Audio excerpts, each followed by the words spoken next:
Hello, everybody, and welcome to Adventures in History. I'm your host, and the Kyle Wright is Spartacus. um, oh, is it actually giving the 5 year notification at this point? I was potentially going to have a 5 year. Oh, this is your 60th month, so that makes the 5 years. Yeah, I guess so. Um, Crazy times, my friend. Kyle, you have been here since literally the beginning. Thank you so much. And I'm glad that I can make people happy with stream titles. I actually debated about whether or not I needed to have a funny title for the night. It all costs money. What's up? Welcome in. Um, Money, we run into each other all the time around the net, so um, it's good to see you. Welcome in. Hope you're having a good one. My stream info for some reason is a little bit askew. I'm not sure what happened here. Need to move that a little bit around. I'm being licked on the elbow by a very happy puppy who just had her cone removed. What's up, PMET? Hello, this is AI bot Patrick. Yeah. um, Kyle, I have almost all of it done. I I have about 40-ish hours left of content to delete from Twitch. But I'll be able to get that this weekend. I have been gifted very generously a very large external hard drive from one of our viewers. I won't say who it is unless they notify me that it's okay, but thank you, very generous viewer, who took it upon themselves to send me a hard drive, even though I did not necessarily ask for that. But it has greatly assisted in moving 563 hours of content from Twitch to YouTube. I have I have been focusing mostly on downloading stuff so that I have a copy of it and then exporting it. And when I have had time, I've gone into YouTube and published as many of them as I can without getting frustrated, usually somewhere between 5 and 10 videos. I have about 70-ish more videos on YouTube that I need to publish, but I have to go in and do like metadata kind of stuff, like put the hashtags that I want in there and set all of the settings the way that I want. And it's doable, but it's very frustrating and it's very, very repetitive. And I was talking with Casey Snow Art yesterday, and she told me that one of the things that I could do was set them to publish at a certain time. So I need to figure out how to publish those on YouTube at a different date. So I need to figure out how to do that, because if I have 70 or something, additional videos, that if I published one of those a week, that'd be more than a year's worth of content that I would be adding. But I also don't know if I want to do it that way, because I'm still going to want to put new episodes on there. So I'm still trying to figure all of that stuff out. But it is moving fairly well. I will be able to finish it before the deadline. I still have about 2 weeks before Twitch is going to start deleting stuff. So I will be fairly comfortably within the deadline of getting everything down, which is the big worry. And that was, again, greatly benefited by the fact that a very, very generous viewer sent me a very sizable external hard drive that has allowed me to consolidate all of this, that moves things on USB 3.0 speeds, and doesn't basically bottleneck my entire hard drive. That you know how that stuff goes. But anyway, Chocolate Mints, welcome in. I typed hello to you, but welcome in. I saw that you were a first-time chatter. Thank you so much for the follow. I saw that you followed a couple of days ago, or maybe it was yesterday. I can't remember exactly when it was. But thanks for coming in. Please feel free to communicate however much you want. We're very open and very chatty here. Kyle, thank you again for the subscription. PMED is here. It All Costs Money is here. Paradox Moose is here. Good to see you, Paradox Moose. David Peterson is here. What's up, man? No. So the puppy is ailing. She had some sort of bite on her leg that turned into a fairly large sore, and we took her to the veterinarian a couple of weeks ago, and it was diagnosed as a granuloma, which is basically a big knot that is a hyperactive immune response, where basically the immune system just sort of floods the area and makes a big knot of cells. This, of course, is exacerbated by the fact that the dog was licking the bite. So we have been administering a steroid spray, and when she is not being directly observed by a human, she has to wear the cone of shame. And my wife was taking a shower, and I was prepping for stream, so the puppy had to put the cone of shame on, and then my wife got out of the shower, and the dog gets very excited when she is no longer coned. So, what's up, Tuna? Good to see you. Welcome in. Yeah, Kelly, what's going on? Yeah, she constantly licks that spot that's on her leg, and if we don't put the cone on her, she'll just lick it. And she's not supposed to lick the steroid spray.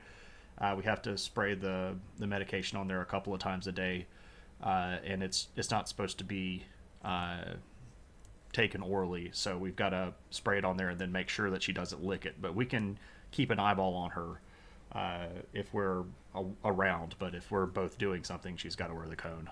And when we're asleep, she's got to wear the cone, obviously. Yes, we don't want puppy roid rage.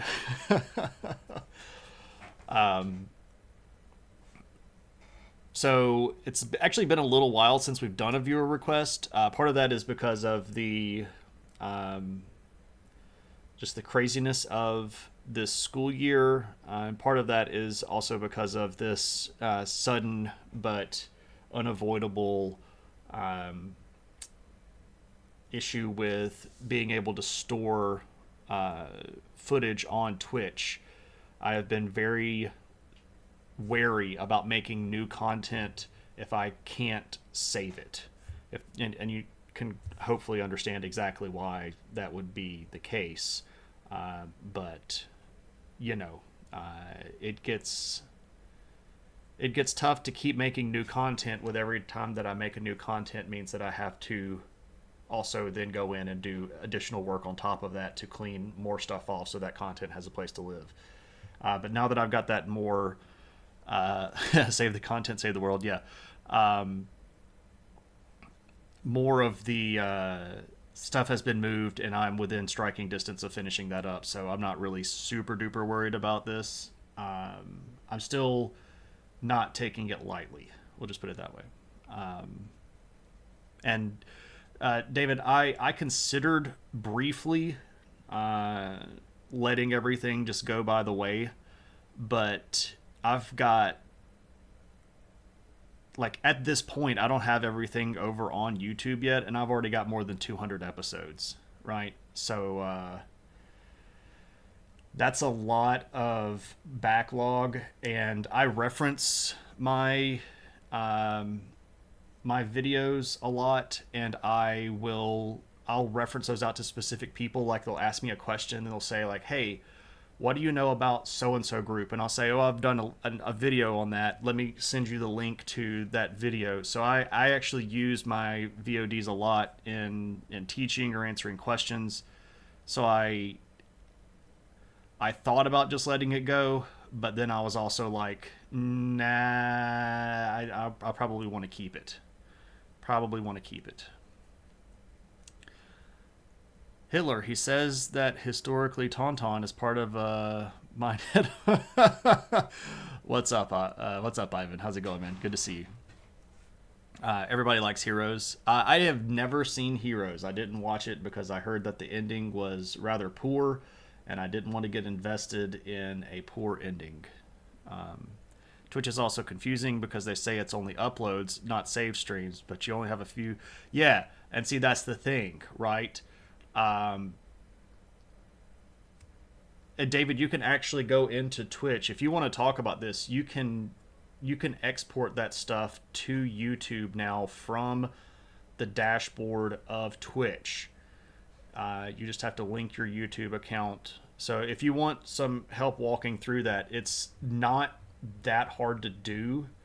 And if you are interested, I can happily walk you through that stuff. Season 1 of Heroes is good, but there's a huge drop off, and yeah, the ending is weaker still. Aloha, Frank. Ending stunk and the reboot was worse. See, I knew that they had kind of rebooted it, but I'd not ever watched anything enough to kind of get into the reboot anyway. I was hoping that our friend who requested the episode would pop in. What's up, Cliff? Good to see you. Welcome, welcome. But I think we might venture forth because this one is probably going to be long already. Just sort of by nature and by what I expect is going to be a significant amount of question and answer, which is always fine and always good.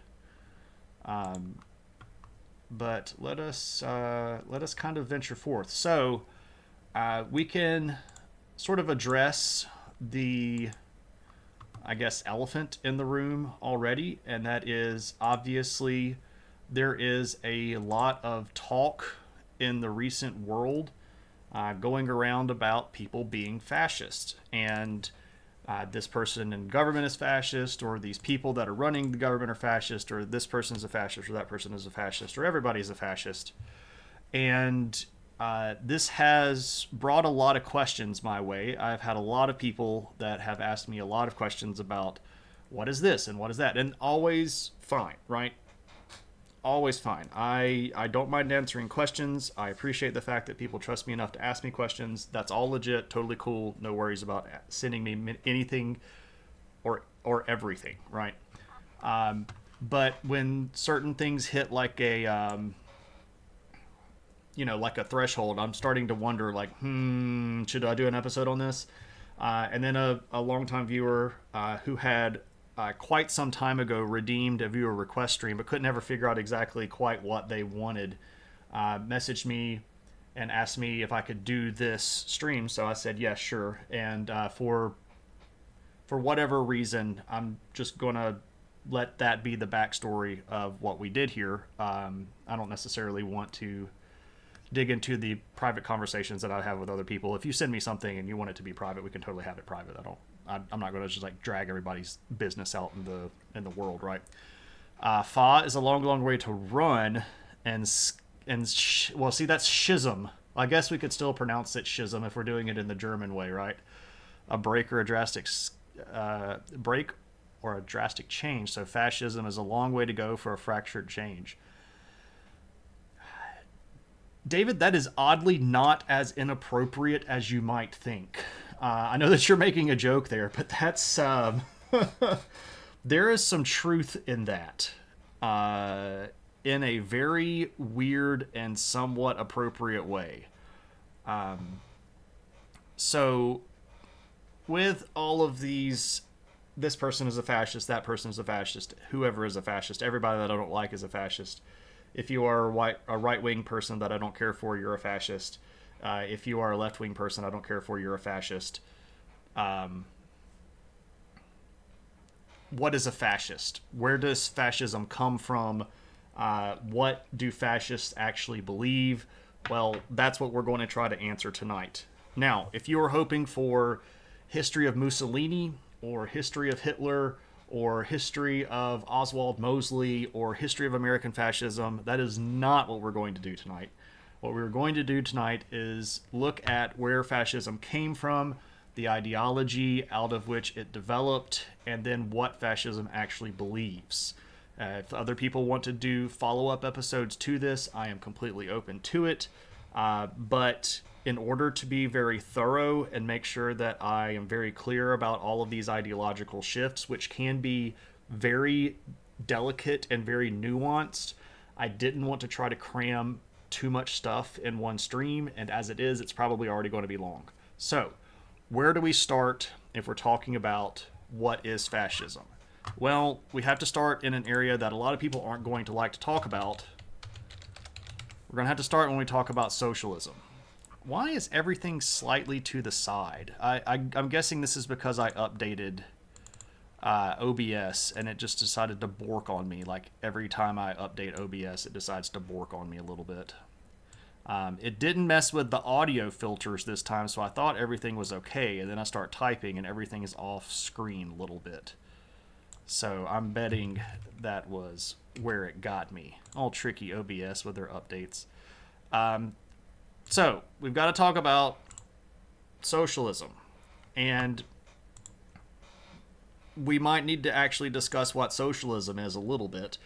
So let's talk about where socialism came from. And I promise you that this is the story of where fascism comes from.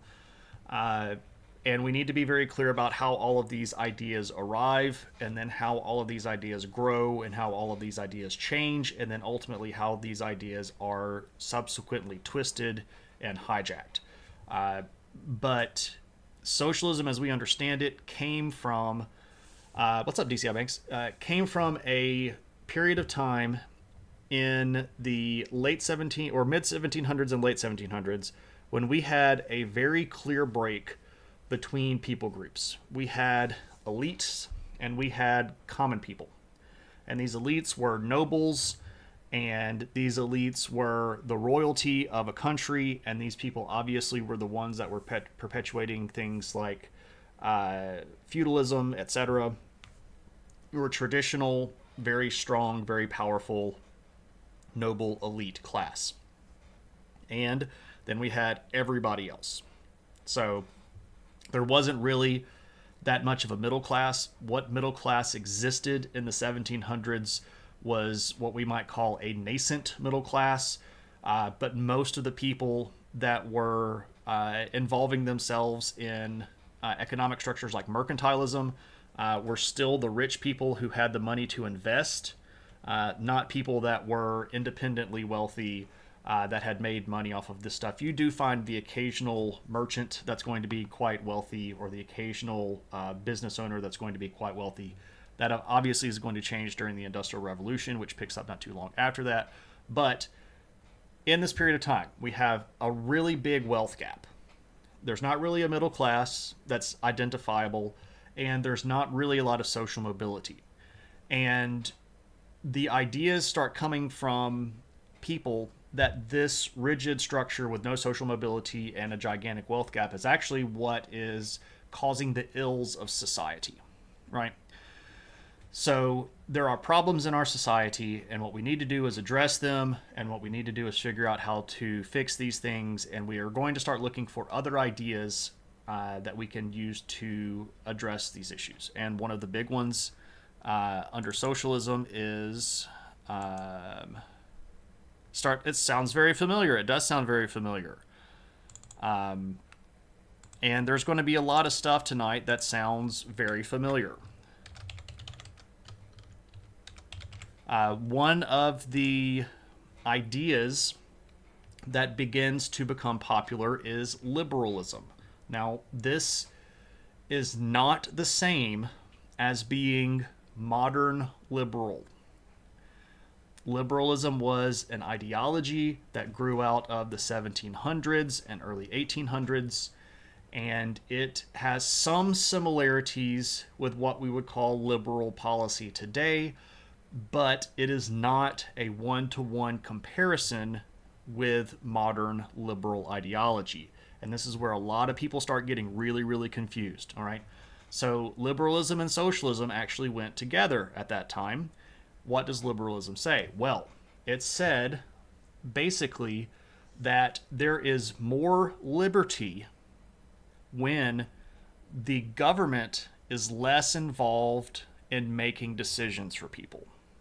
So, what does this mean? Well, we need to distribute power more equally among our population so that everybody has more of a say. And when I can make a decision that becomes part of the government, then I am in fact participating in the government, and the government then has less impact on me because I am helping. So this obviously is going to promote voting, and it's going to be anti-nobility, and it's going to be anti-aristocrat, and it's typically going to be anti-monarchical. So we don't want kings, we don't want nobles, we don't want people just sort of being able to make decisions that impact these giant groups of people. We want people to be able to participate in the system, and we want the system to be built by the people. Now, we also promote the idea of equality under the law, right? We want a legal structure that is going to apply to everyone, regardless of how much money you have, what position you are, whether or not you are the king, or whether or not you are a serf on a farm or a merchant in a warehouse. We want everybody to be equal under the law, and the law will then protect everybody's freedom. So the law exists here to guarantee my liberties. And again, liberalism comes from liber, that Latin word for freedom, right? And that liberty is the word that we're looking for. We're trying to preserve liberty by making sure that one person can't squash my rights, right? So the king can't just decide, throw that person in jail, right? That's a very anti-liberal idea. Unfortunately, nuanced discussions require understanding of definitions of words being used. Moose, this is why I'm defining terms.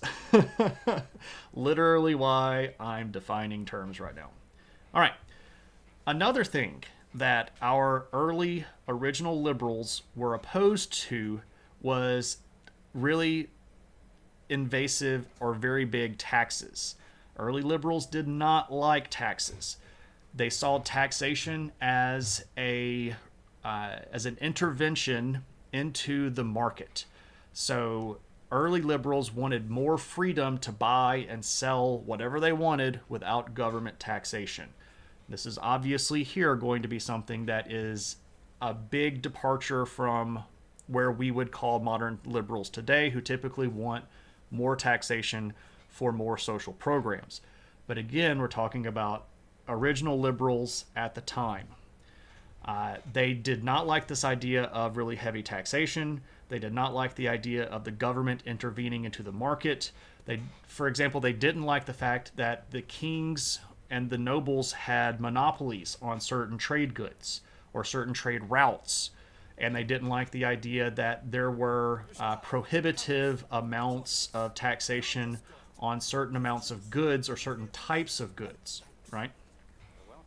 Freedom means something different depending on the shackles of the person struggling with freedom. Interesting point. There are what we might call universal freedoms, though. And Claire, thank you so much for the corgi bits. As always, welcome in. High taxation means that individuals are making fewer decisions about spending and governors are making more. Exactly, Frank. That's exactly correct. Because again, here we're looking for the smallest part of the government. Now, early liberals did believe that the government could involve themselves in the market if the point of that was to make sure that no one got too much, so that we all had equal access to things. For example, if we had a king who had a monopoly on, let's say, cardamom, right, from India, and we passed a parliamentary law that said that the king can't have a monopoly, that everybody that wants to can trade cardamom. What that is a government injection into the marketplace. So the government is pushing its power into the market, but the outcome of that results in more freedom. So if the government is participating in the market to protect people, to protect the masses of people, to protect the average person, that's okay within extent. They still didn't necessarily like a lot of prohibitions. They didn't like a lot of stipulations, and they definitely did not like taxes. Patents used to mean something other than a monopoly on an invention. Right, it did. Freedom and liberty have nuanced differences in meaning. They do, Double Triple. Also, good to see you. Welcome in. If the individuals are strongly tied into the government decision making, tied, I would guess, tied into the government decision making, it would mean that they were still making decisions with the tax monies, though. See, the kicker, though, in this particular ideology at the time was that they didn't have the right to vote. Voting was not really a thing. So obviously the structure of liberal ideology is going to shift when voting becomes more popular. But at the time, they had very little actual ability to protect themselves in the market. They needed government to step in and help protect. And in that way, it's fairly similar to the modern situation. Unreal Brian, welcome in. Hope so. Feel free to participate, ask questions if you want to. All right. So that's what liberalism was. And socialism, this idea that we need somehow to be more involved, we need to make decisions socially, right? These are going to be influenced by liberal ideas. Now, at the same time, they're also going to be influenced by capitalist ideas, right?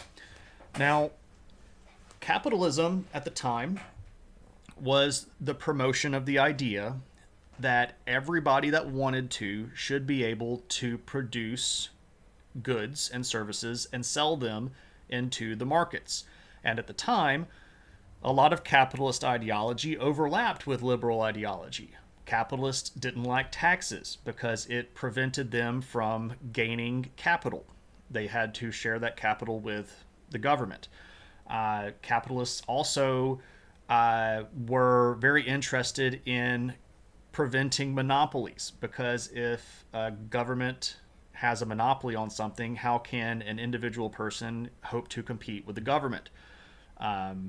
So there's an interest here that overlaps. Now, the kicker that is going to start driving a wedge between these areas is what happens to capitalism during and after the Industrial Revolution.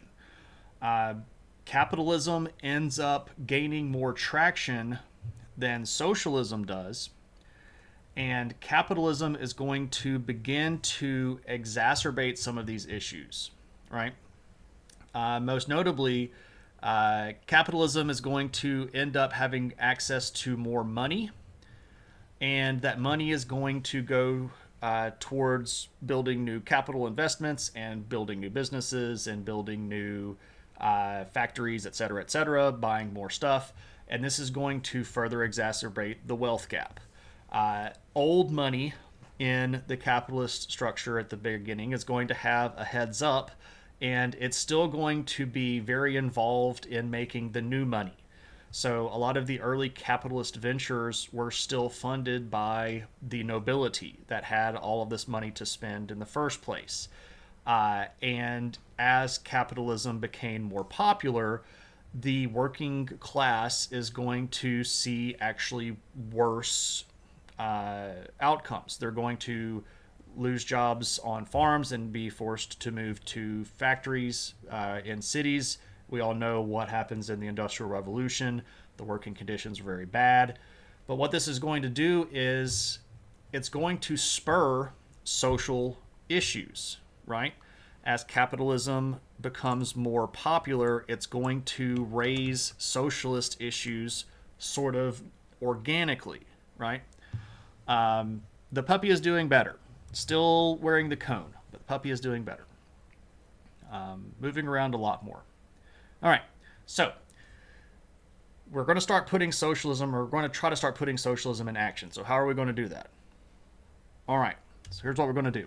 we're going to try to start pushing for voting rights. And we're going to start with voting rights for more men, for non-property owners, but eventually we're going to start pushing for universal voting rights, right? We're going to try to push for everybody being involved in the decision-making process. Now, we all know that this is very difficult and it takes a very, very long time. And we start working towards this in the 1700s, and we don't accomplish this in most countries until the 1900s. So there's a lot of fighting in the 1800s. We're also going to try to start pushing for stuff like minimum wage, which is something that doesn't happen for much longer, even longer than voting, but is an idea this far back. We're going to start pushing for merit-based hiring for jobs. This was a very socialist idea at the time because people were getting jobs because they were nobles or because they just had a giant stack of money or because whatever reason they weren't being hired because of merit. They were being put in these positions because they had connections, right? The good old nepotism, which is obviously something that is always a human condition regardless of time, era, economic structure, period, right? What's up, Marshall? Welcome in. Right? Okay, so we're going to start pushing for the elimination of nobility, not just the removal of nobility from positions of power, but removing noble titles altogether, which is something that America accomplishes, which is a really big social and very big liberal idea, right? We're going to push for more social equality, the idea that people have things like basic human rights. And if you know anything about the late 1700s, you'll know that we get all these big documents that are very famous and call for life, liberty, and property, if you're looking at the original version, or of course in the Declaration of Independence, life, liberty, and the pursuit of happiness, right? Keep in mind that owners are not necessarily trying to make profit. Sometimes they just want to control a thing. This is absolutely true, Mintz. This is absolutely true. And as capitalism expanded, a lot of the nobility at the time saw this purely as a new market to take over, and they weren't really caring very much about how much money they had because they already had gaboodles of it. They just wanted to make sure that they were still in a position to make all the shot calls, right? They wanted to be at the top of the hill, and they needed the social power that came from having the financial power, right? So it's not necessarily just that we want all of the money, we just want to be in charge. And that's an important idea to remember as well, right? Okay, now, one of the things that starts becoming a bit of an issue here, and socialists are going to be split on this early on, is how we handle private property. Some socialists are going to say that private property by itself is just absolutely wrong and we shouldn't have any. And every piece of property should be held in common. Now, this is actually before Karl Marx, so we can't say, this is a Marxist idea because this is even predating him. And it's also fair to point out that Marx didn't invent communism. Marx sort of adopted it and kind of repurposed it a little bit. The ideas of communism had grown out of this particular somewhat of a schism here with socialism. And some people said we just shouldn't have private property. If we have private property, some people are going to end up with more of it. And what that does is creates this imbalance. And this is the problem with the system that we have today, is that this massive imbalance, et cetera, et cetera. Now, some people are going to say that private property is okay as long as the private property that we have is not the means of production. So we start seeing here the sort of nascent idea of socialism where the businesses and factories and the things that we do should be held in common, right? The way the factories that we work in and the jobs that we do, these should be things that are held in common on the perhaps government level, right? Whereas we can still have individual property. Like I can own my clothes, but my job is held in common with everybody else. That kind of distinction here where I can have limited personal property, but like some things are not private property. What about intellectual property? At that time, I don't think that you're going to find much people suing over whether or not your character looks like their character. I know they're going to put tariffs on the penguins, but are they going to start taxing them too? I know the joke and I get the idea. For expediency purposes, I will just say penguins can't pay tariffs, and we'll just just kind of chuckle and maybe leave it at that. But we can say a few things fairly straightforward. We do know that socialism was very anti-capitalism, right? The idea of certain groups of people owning the rights of production, owning the means of production, and especially those people hoarding wealth, was a bad thing. They didn't like this hoarding wealth idea. They didn't like capitalism. No, it's fine. Don't ever apologize for a good joke. I can't go off on that tangent right now. But they were also against heavy taxation, because if we look at what was happening at the time, the vast majority of taxes that were being paid by poor people. The loopholes that existed in the structure at the time omitted most of the rich from taxes. So early socialists were not pro-tax. They were actually kind of anti-tax. They carried that over from the liberal beliefs that taxes were interfering in the market and were damaging. So they, again, this is a bit of a division from what we would call modern liberals. Obviously, the penguins don't pay tariffs. We do. That's true, Kyle. That's true. What's up, Flask? Welcome in. I mean, was IPs included in the socialist conversation about lands, or separate? I don't actually know their stance on patents. If I had to make a guess, and this is an educated guess, but it is a guess, I'll be very clear about this. I'm not 100% very sure.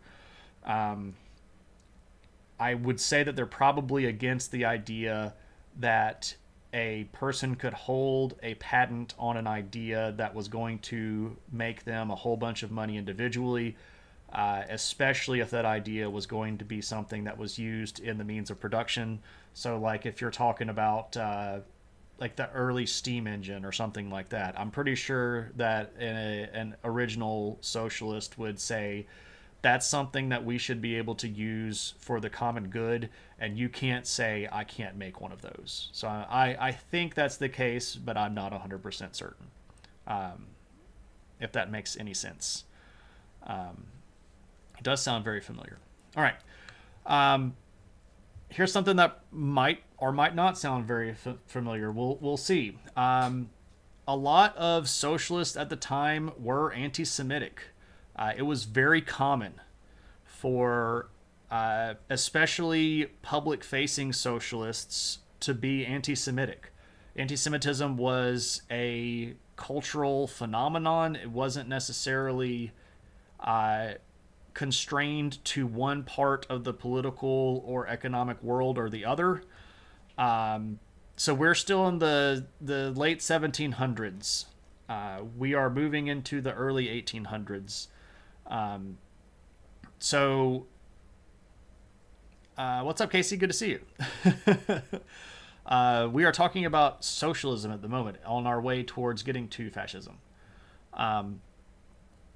So anti-Semitism was not a requirement of early socialists, but there were a lot of them that were very outspoken and openly anti-Semitic. Ivan.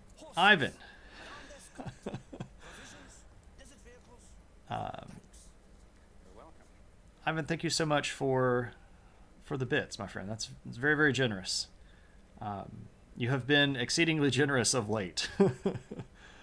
I mean, you're always generous, but like especially of late. Noger, good to see you. Welcome in. That explains the Labour Party's problem in the UK. You didn't know about the history of that. Welcome in, Fall Machine. Are you talking about that specifically as anti-Semitism? Is that that to which you're referring? Lots of people that are cool in chat that you should go follow. Okay, cool. Ivan Neo, who just cheered, is a really cool guy that streams a lot of intelligent stuff. Recently, he's been talking about a book that he's published, which is talking about the debate around design or not design of life, and the position that he holds is one that life could not have been designed. We've got Double Tribble in the room, who is a variety streamer. Last stream of his that I caught, He was talking about the movie Cloud Atlas, which is a really interesting movie that I have kind of been itching to watch again since that. We've got Nogur in the room, who is another philosophy streamer that reads a lot of papers on stream and is very good at breaking them down in ways that everybody can understand. We've got Casey Snow in chat, who is a artist that is really, really cool. Now these are like winky, floppy-eared puppy bits. Claire, thank you so much for those bits. I think I got everybody. If I missed you, let me know. But I think I got everybody. DJ. There's another streamer. You can go follow DJ, who streams a lot of different stuff, lots of chatting stuff, and has has recently started a blog or a web blog, or I guess blog is already on the web. Anyway, DJ, if you want to, thank you so much for the subscription first. But also, if you want to plug your blog, you're welcome to. Did socialism find support in religion then? That's a great question, and the answer is a little bit mixed. Some socialists are going to be friendly with religion, but some socialists are going to be very much anti-religion, specifically because a lot of the existing power structure at the time was basically entrenched church power. So this is still when, for example, in England, the House of Lords still had a lot of religious figures in the House of Lords. In France, religious figures could still hold political positions that were appointed. So some socialists looked at the church as, maybe religion as more or less okay, but with the way that it was being used as very negatively, because of the, well, if we're just being honest, the church at the time had a lot of overlap with the nobility and had a lot of friendships that were mutually beneficial. I think we all kind of know how the feudal structure went, and had lots of overlap between church power and political power. Claire, thank you so much for the continued bits. You had a distant relative who was in the House of Lords. There we go, Moose. Welcome in, Moose. Good to see you. All right. So we do start seeing in this early 1800s and mid 1800s point that we get the emergence of a new thing that's a little bit different. And this is what we call state socialism. All right. Now, so what's the difference between socialism and state socialism? Well, this is where we really get into something that might be a little bit more familiar. Kyle, thank you so much for the pop in and for the subscription. As always, your support is greatly appreciated, my friend. I hope you have a good one. Good to see you. State socialism is where we get the idea that we should have a state, so a government, that is going to be in control of production.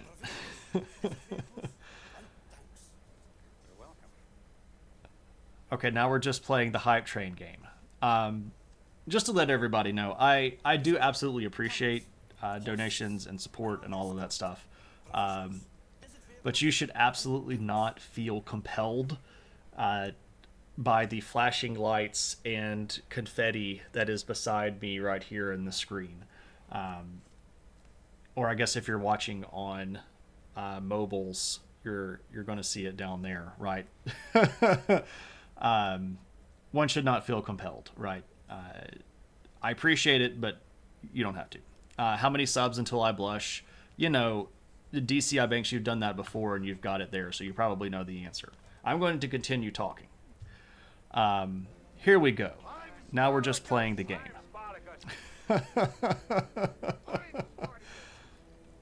You do what you want. Thank you very much, Tuna. and we will listen to all of the Spartacai and give lots of Spartacus emotes.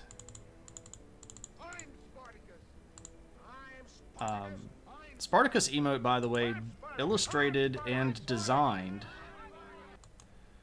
by our very own friend of the channel, Vern NYC. And Tad is here now. This will be a great highlight on the VOD because nobody will know what's going on. If you're watching this later on YouTube or on the stream, I am being love bombed effectively by the viewers here, who are being incredibly generous and making me somewhat uncomfortable because I'm a bad gift receiver. If we're just being honest, I don't necessarily receive gifts that well. But to just be very clear, Jeff Bezos is getting a lot of this money.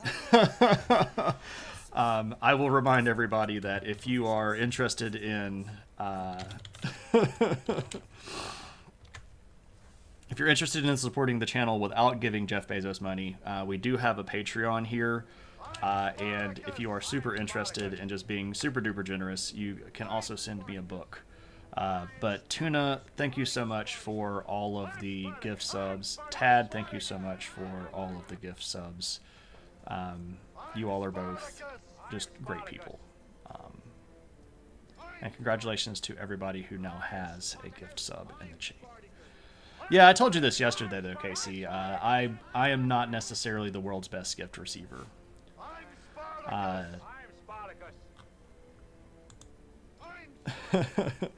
But the emotes, Shane. I know the emotes. They're great, right? The emotes are pretty good. And again, that Spartacus is designed and illustrated by a friend of the channel, Vern NYC. Vern NYC is a good friend, and I know that... If you're watching, Vern, I love you, brother. We'll just say it that way. You wanted the cat strutting emote? This one? That's a chunky horse. All right, so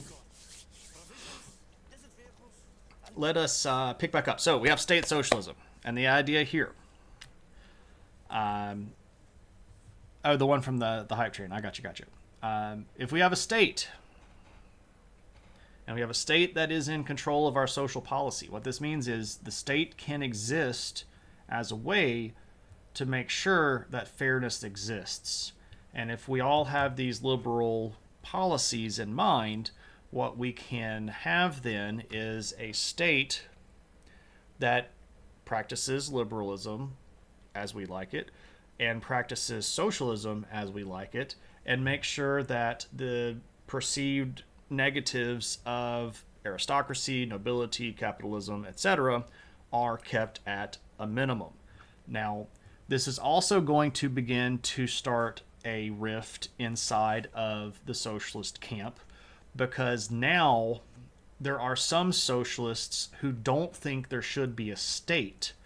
And these people actually spin off into anarchism, which is actually an organized system of thought that at the time was promoting the idea that what we really just needed to do was completely do away with large state-based organization, and we should just go back towards simple living where everybody sort of trades and deals with each other equally, right? Where we shouldn't have power structures extending beyond our ability to affect ourselves.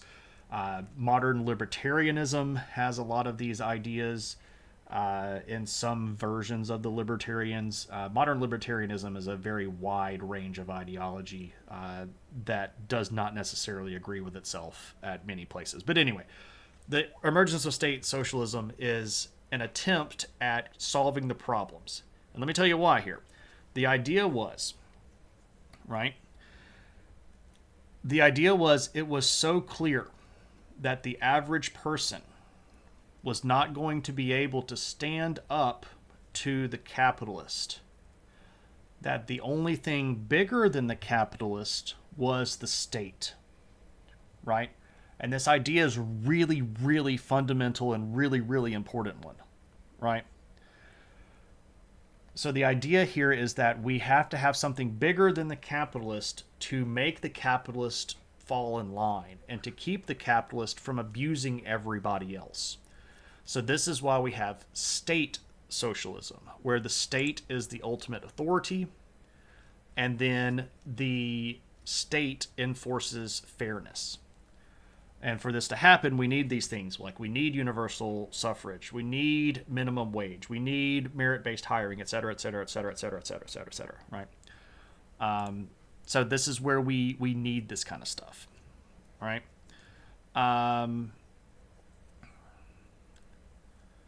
Let's see. That's what you've been wondering. Both capitalists and socialists would definitely go to war to save state companies.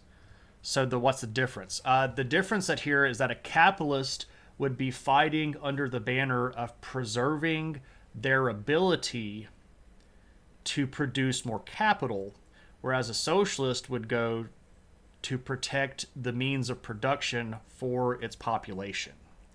And while the end result is still war, the ideology behind that war is different and important, right? Why are we fighting? Are we fighting to preserve everybody's access to equality and liberty? Or are we fighting to preserve my ability to make money and prosper? These are important ideas, and they're very different in motivation, even if the ends are the same. And that is a really big concept for tonight, right? Anarchy is a utopian desire. So there were people, Succubus, at this point that were socialists that start being labeled as utopian socialists. Here comes Aristotle with 21 viewers. Welcome in, Aristotle. And Aristotelians. I don't even know how to say that. Welcome in, everybody. If you're over at Aristotle's place, you probably know who I am, but I'm Shane. Tonight we're talking about what is fascism. We're sort of going through the history of this. We have established what socialism was. We're now discussing the difference between socialism and state socialism. And we are working our way towards what fascism is and what fascism believes. But we're having to tell the whole story, and we're having to be very clear about things, and we're having to make sure that we're using the good, proper definitions of stuff. But Aristotle, thank you so much for the raid. If you are not already following... Oh, I just randomly shot out nothing. My friend Aristotle, you really should. He's a PhD in philosophy. Fields a lot of questions that you might not think are legitimate questions, but manages to find like the kernel of goodness in there and can give really good answers to even what we might call crap posting, right? But yeah, there were utopian socialists at the time.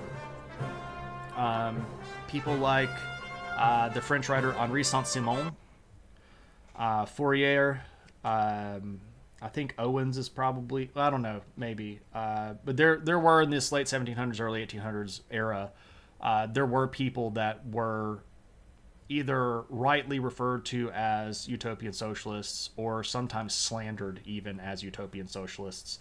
And that was sometimes used as a pejorative against them, like, oh, we can't achieve utopia. These people are just pie in the sky, hippy-dippy kind of people, right?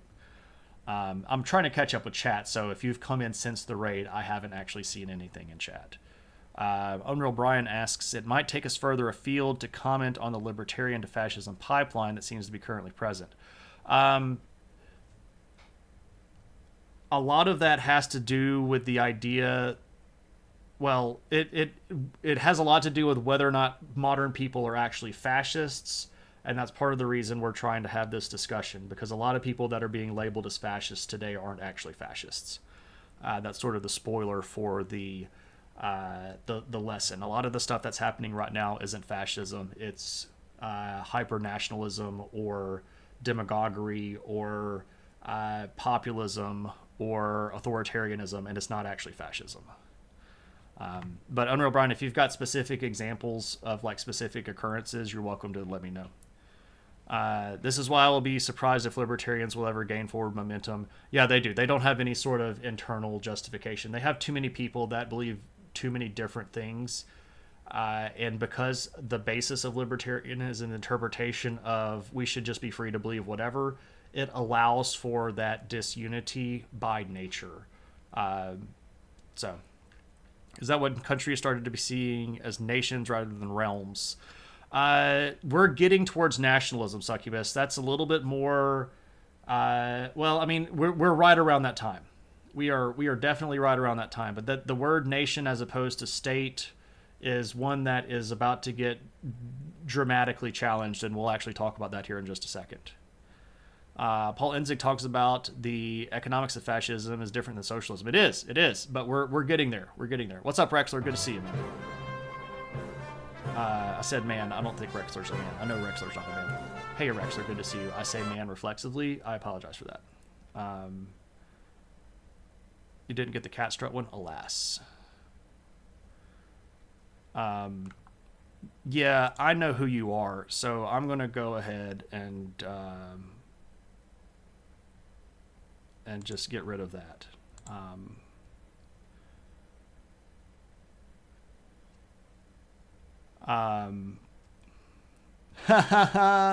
And Aristotle called it radical static. You smell hippies. What's up, man? I'm not a hippie, but I could definitely talk about hippies.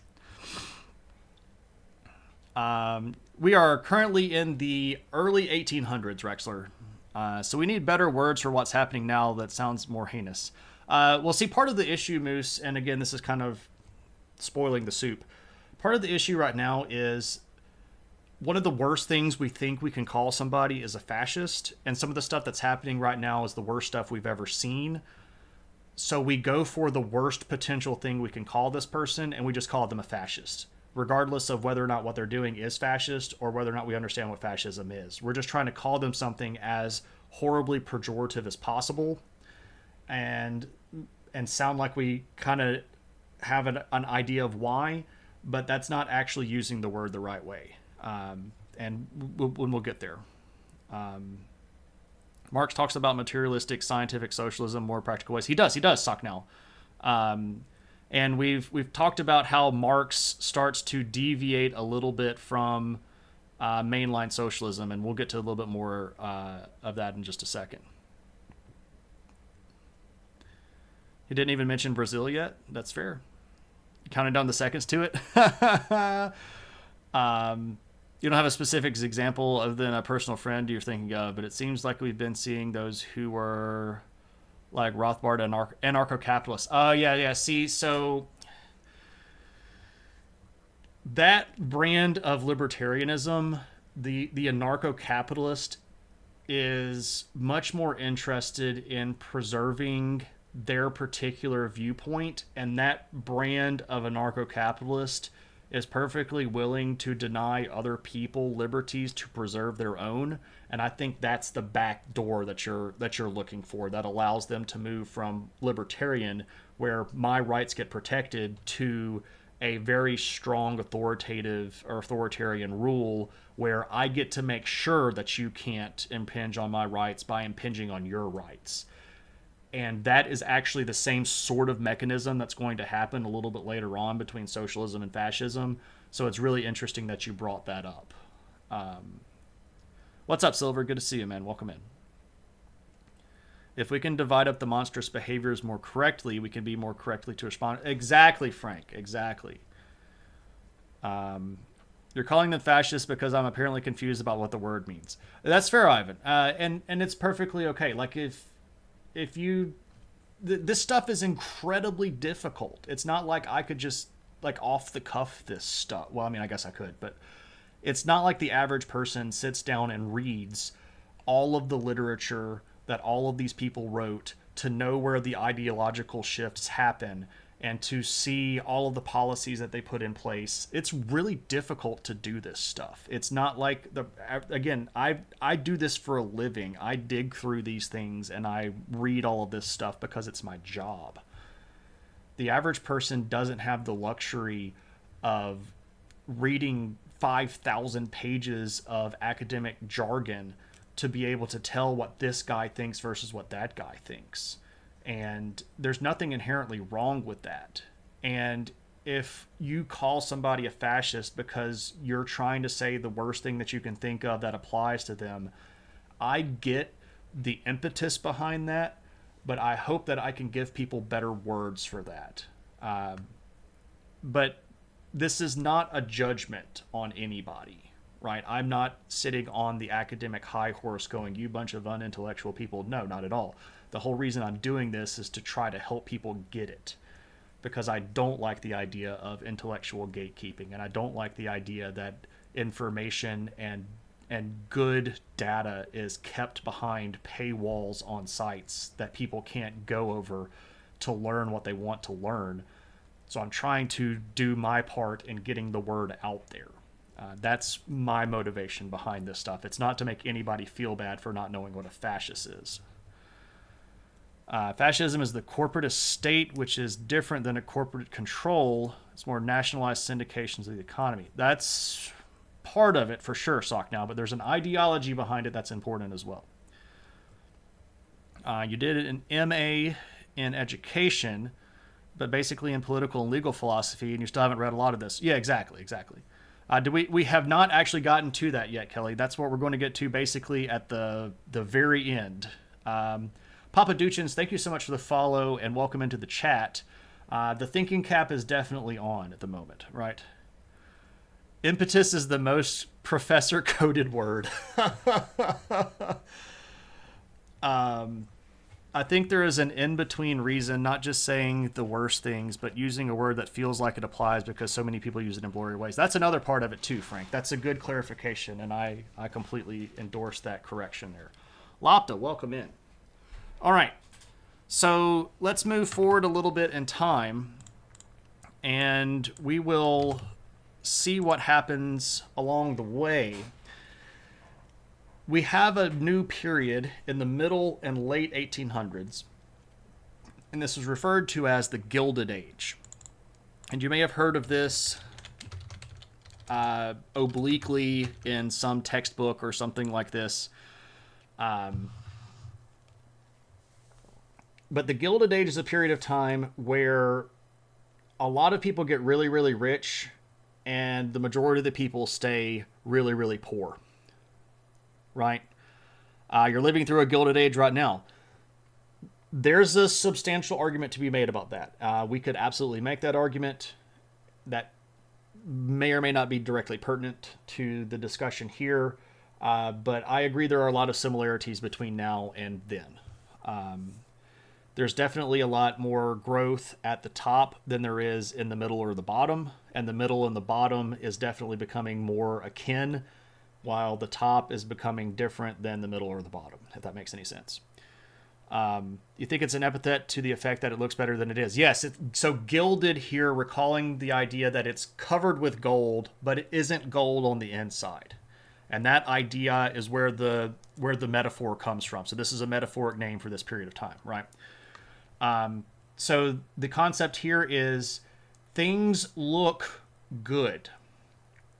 And we look at what's happening in the world at this time, we are seeing globalism expanding. We're seeing empires that are growing. We're seeing trade that's growing. We're seeing companies that are growing.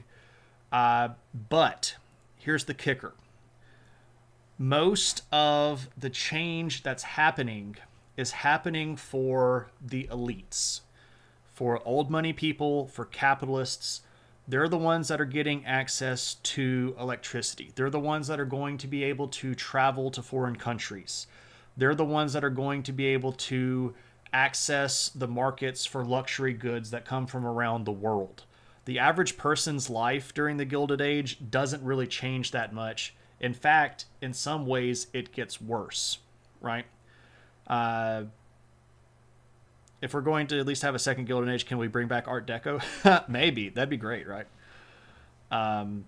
So we're right at the end of a Gilded Age. We're talking historically right now about the Gilded Age, which is, again, like middle and late 1800s.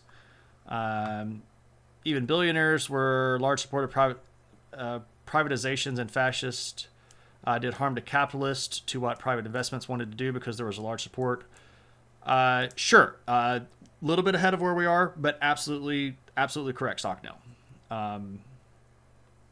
Ba-dum-bum. I think I missed something here. Learned that you missed about being... Claire, if there's ever anything that you want researched, let me know. Good thing we did away with all of that fascism at the end of World War II. Yeah, Lopta. Yeah. Techno-feudalism. Yeah, that's part of it too. So, what's happening to the average person? Well, a lot of not so great stuff. Remember when I said that empires were growing? Empires are growing through war. And our soldiers are going out to fight. And they're going out to die. So who's doing the dying here? Is it the nobles and the capitalists, or is it the common people? Well, obviously here, it's going to be the common people. During this time period, you start seeing a lot of examples of the famous quote, "When the rich wage war, it is the poor who die." That is absolutely a description of the Gilded Age. Exactly, on the backs of the working class, right.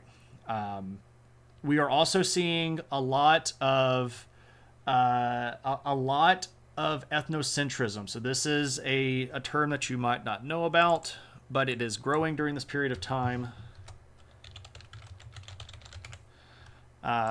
Because of this expansion in global contact, we start learning a lot more about how other people live. We start coming into contact with more people groups. We start seeing people groups with lower levels of technology, lower levels of organized or centralized civilization, and this starts making some people feel better, and it makes some people start thinking that other people are worse. So ethnocentrism is this idea that our way of life and our people is better than other people and other people's way of life, right? So we are ethnically centered. This is an important idea because it is already going to be present in the form of anti-Semitism, but when we start seeing other people groups, especially people groups from Africa, South America, Asia, that are not at the same technological level as Europe, they're going to get grouped in with this. They're going to be seen as somehow lesser, somehow inferior. We can already see where a lot of this stuff is going to go, right? Ethnocentrism is based on negative friction. Ethnocentrism is based on basically a myopic, culture-bound viewpoint. Rudyard Kipling has entered the chat. Exactly, PMET. That's a great thing to point. This is the sort of stuff that we get. Manifest Destiny in the Americas during the 1800s, right? There we go. Yep. We're getting there, right? Okay. Not just an idea that surfaces, but an idea that's actually taught and promoted. It is Lopta, and you start getting a lot of pseudosciences, you start getting phrenology, and you start getting the earliest versions of eugenics, and you start getting a lot of garbage and stuff like that that go into ethnocentrism. We're also starting to see the wealth disparity rise, and specifically here, we are seeing the failure of a lot of socialist hopes, right? The wealth disparity is getting worse.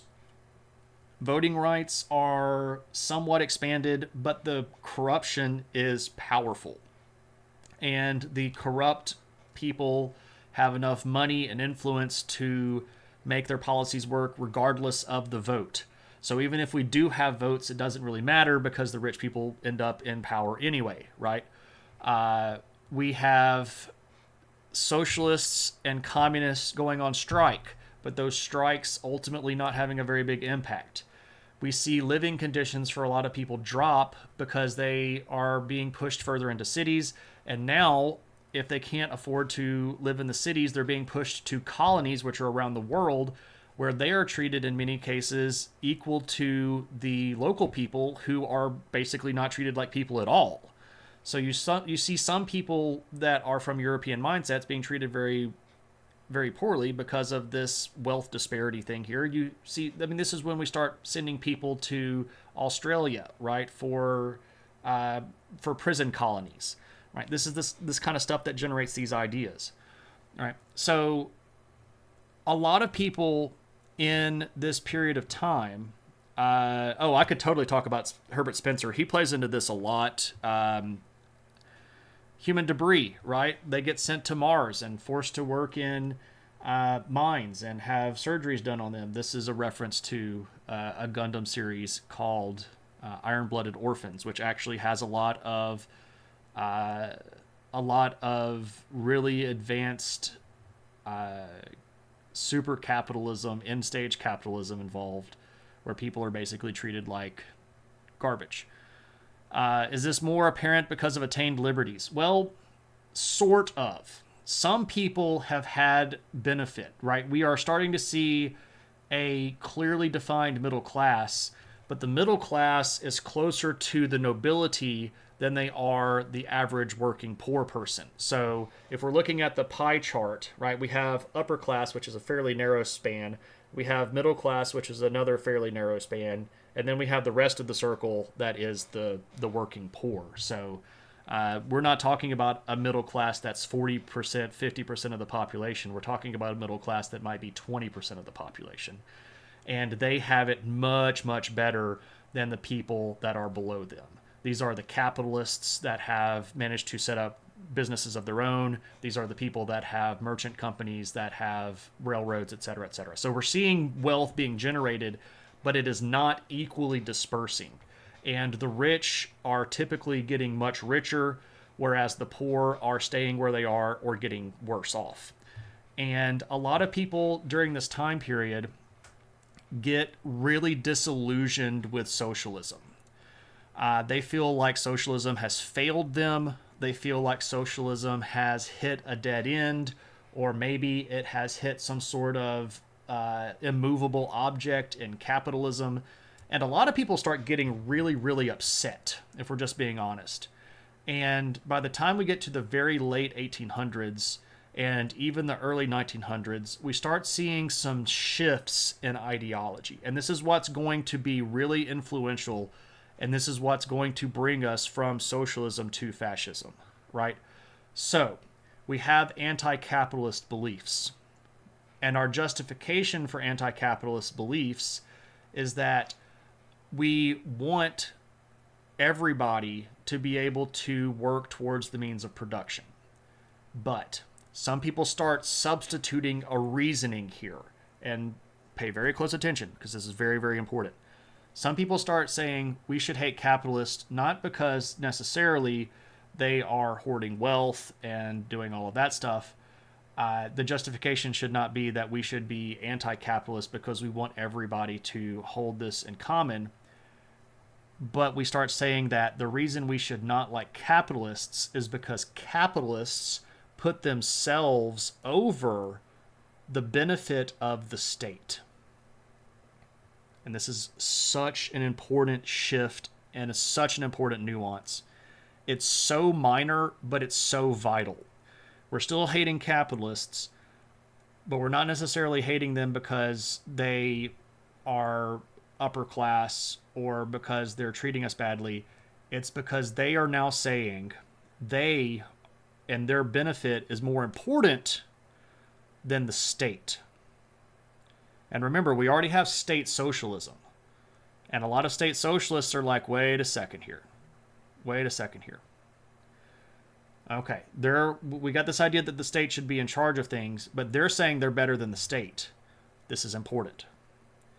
We're now going to say we don't like social classes. And under previous liberal socialism ideas, we were saying we don't like social classes because social classes perpetuate inequality. Now we're going to say we don't like social classes because they cause divisions within the state. And the state should stand together. And again, this is very nuanced. It's very small, but it's important. Now, we already had nascent anti-Semitism. And we're going to start saying, okay, and again, this isn't me, I'm not anti-Semitic, but the people at the time used the idea that Jewish people and the people of the Jewish religion and Jewish faith were somehow perpetuating classist structures. But we're not going to say that we don't like Jewish people because they perpetuate these structures. Now we're going to say that we don't like Jewish people because they're not one of us, and because they are working against us, and specifically, they are working to keep us divided. Right? So the existence of anti Semitism gets shifted just a little bit, but it's an important shift. All right. Now, we're going to say we don't like elitism. And we're not going to say anymore that we don't like elitism because they represent the old ideology, the old power structure, the old way of doing things that was, elite versus common people. Now we're going to say that we're anti-elite because they represent excess and indulgence. And specifically here, we're going to point at these problems in the golden age where you see all these people going to balls and you see, these huge expenditures of wealth. You see these gigantic parties, and you're going to see this excess as self-indulgent.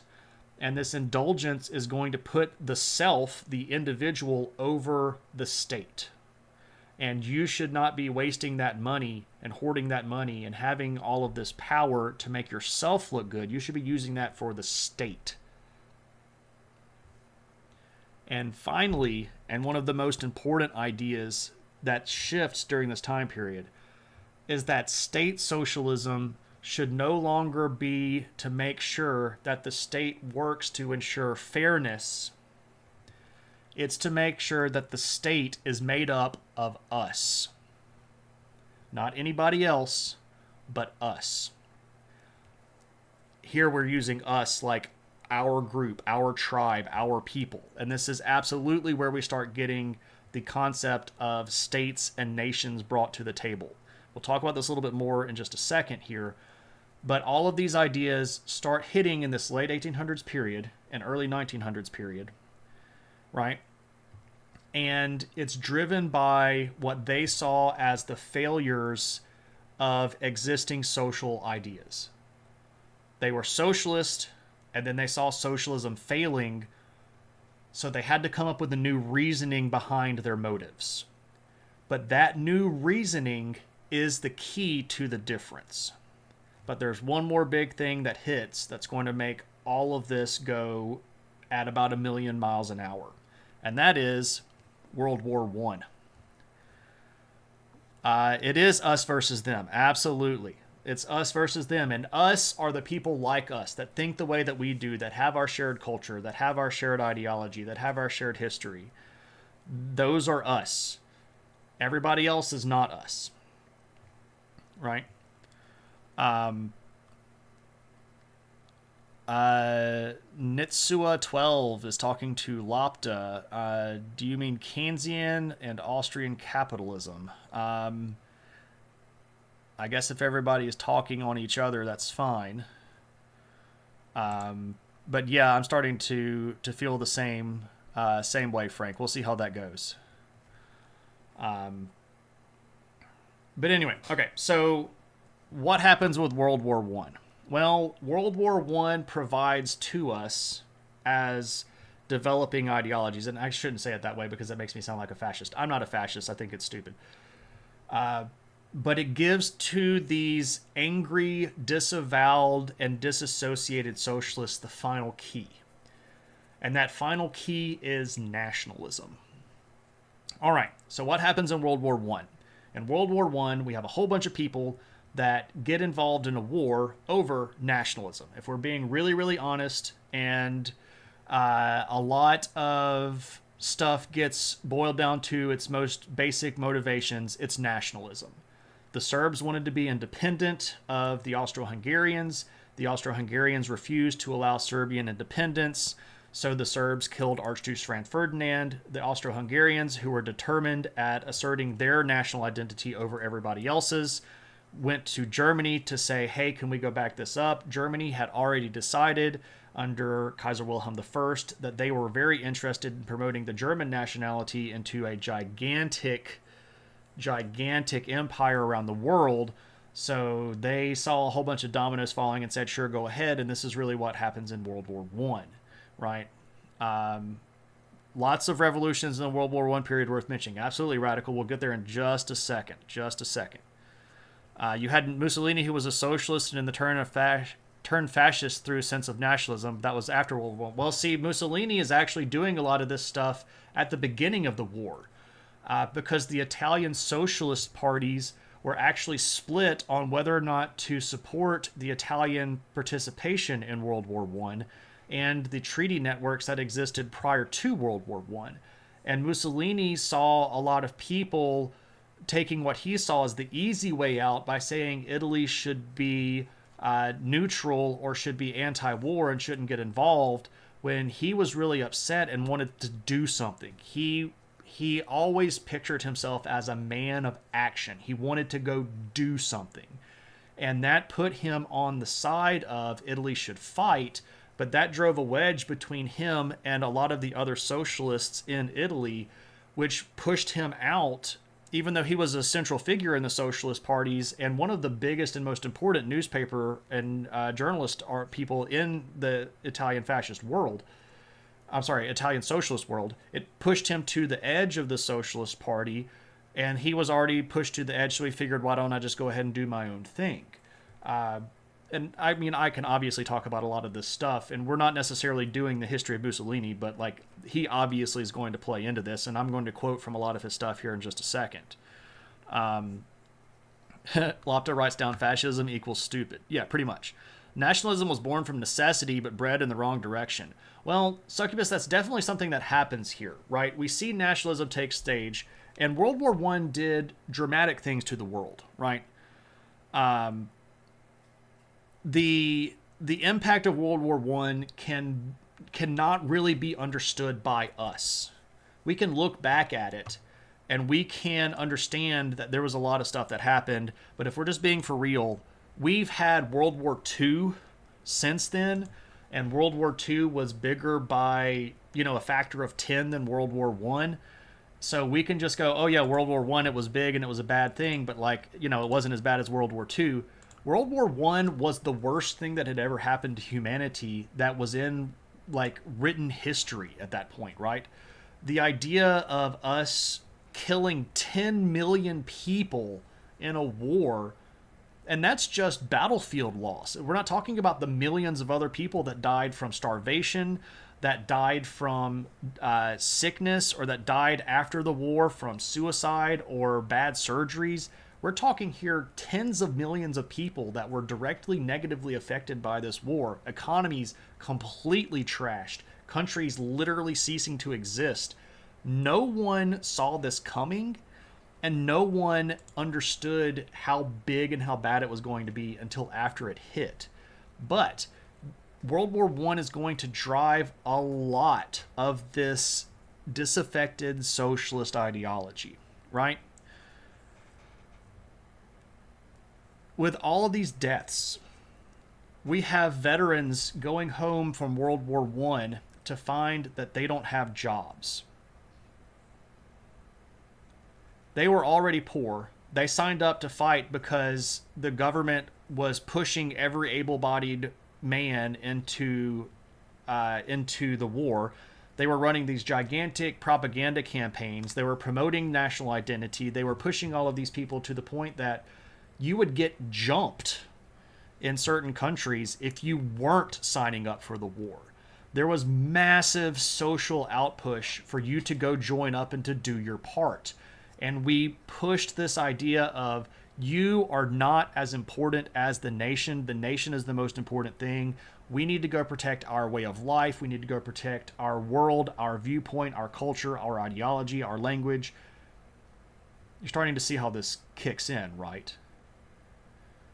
So I'm going to come back to this world where I was pushed into this partially out of pride for my nation and out of my country, but also partially out of social convention, and I just watched everybody else my age die horribly in a war, and I'm coming home to find no job. I'm coming home to find that the rich people who were rich before the war made money off of the war through government contracts, through capitalist investment in war efforts, through consolidation of property because people were losing their homes while they were all fighting, and the land and the materials were being bought up by the rich people. How is this going to make me feel, right? It should not surprise us that during and after World War I, there are enormous social and communist uprisings. We're talking about, well, I mean, the biggest and most obvious one is the Communist Revolution that completely takes down the Tsardom of Russia and sets up Communist Russia. But we forget a lot that there were riots and rebellions in France, in Britain, in Italy, in all of the big countries in Europe. There are existential crises in places like the Ottoman Empire, who completely fall apart, the Austro-Hungarian Empire that completely falls apart, right? And a lot of this is based on this disaffection, where we have been abused for so long. We have tried for so long to make things better, and now we're continuing to be sent off to die. We're being told that this is for our country's good, but when we get back, the country doesn't take care of us. So obviously the people that are running the country don't care about us. And this is what kicks it over, right? This is what really makes the transition viable and happen. Let me try to catch up with chat here. Lots of revolutions. Yep. Got that. Can I please explain what the word chauvinistic, and what's the difference? I'm not sure what that word is, just to be honest. Is it an English word? Am I missing something? Let me Google it. Chauvinistic. Is it chauvinistic? That's what Google is trying to say. Let me search instead for chauvinistic. I'm not pulling up anything even on Google, so I don't know what you mean there, Marshall. You're welcome to clarify, though. I think it's difficult to understand the Great War when we're sitting on the bottom of a trench. For sure. Spanish flu, absolutely. War is bogus. Historically speaking, I agree, but I also understand that there are times where you must do something. I would be a horrible soldier. I don't know if I could kill another person and never sleep another night. I mean, everybody's like, oh, well, if you were in war, it would be different. I don't know if it would. White Feather Movement in England, exactly, right? Neil Stephenson's new novel, Polistan, has, among other things, a stark portrayal of the bonus army encampment. Yeah, so this is after World War I, where people in America had volunteered for the army and were told that they were going to get bonuses from the government, and then they get back from the government, and the bonuses were not forthcoming. So a lot of these veterans who had lost their homes and their livelihoods during the war period decided to go to hang out in Washington, D.C. and set up big cities that they were called Hoovervilles, because this was during the presidency of Herbert Hoover, right? So we lost all of this, massive humanity, and then we didn't get anything from it for a lot of these people. They came home with post-traumatic stress disorder, which we didn't even have diagnosed at the time. There was really no such thing as veteran affairs at the time. There really wasn't anything that allowed for stuff like mental health care at the time. Mental health care was effectively just all Freudian in nature, and said that the way to handle people was just to stick them in insane asylums. So many World War I veterans ended up being committed because they had post-traumatic stress disorder and they couldn't get over it. And they weren't actually crazy. We just didn't know how to treat it at the time. But it's horrible, right? It's horrible. The last alliance of... Yeah, I hear you, Succubus. He wanted some of his imperialism as socialist label, which in case would be a sense...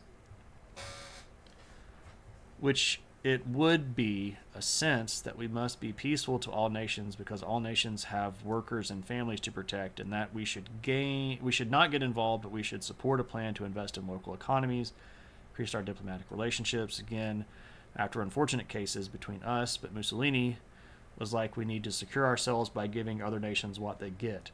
That's true. It's true. Chauvinism. Yeah. So chauvinism basically is the... Hello, puppy. Chauvinism is like a big anti-woman thing. Like if you are misogynistic, misogynistic is a synonym for chauvinism. Originally, though, if we're looking at the uh, oldest version of chauvinism, it was not specifically anti-women. It was just being super one-sided towards your viewpoint, and it could actually be used in a nationalistic sense. Like if you were incredibly pro your country, and very very braggadocious and in everybody's face about it, you could be described as chauvinist. But that's a much older use of the word. Today, if you were called a chauvinist, most people are going to be saying that you're being somehow anti-woman. Catching up. Shell shock, right.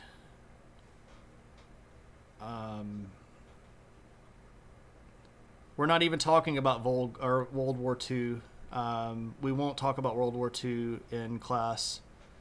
They used to call it shell shocked. What's up, nerds? Yeah, before it was a medical diagnosis. Indeed, indeed. Um,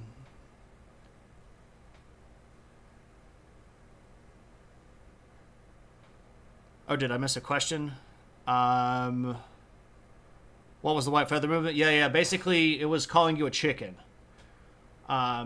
That if you didn't go to volunteer for war, uh, the girls wouldn't go out with you, and they would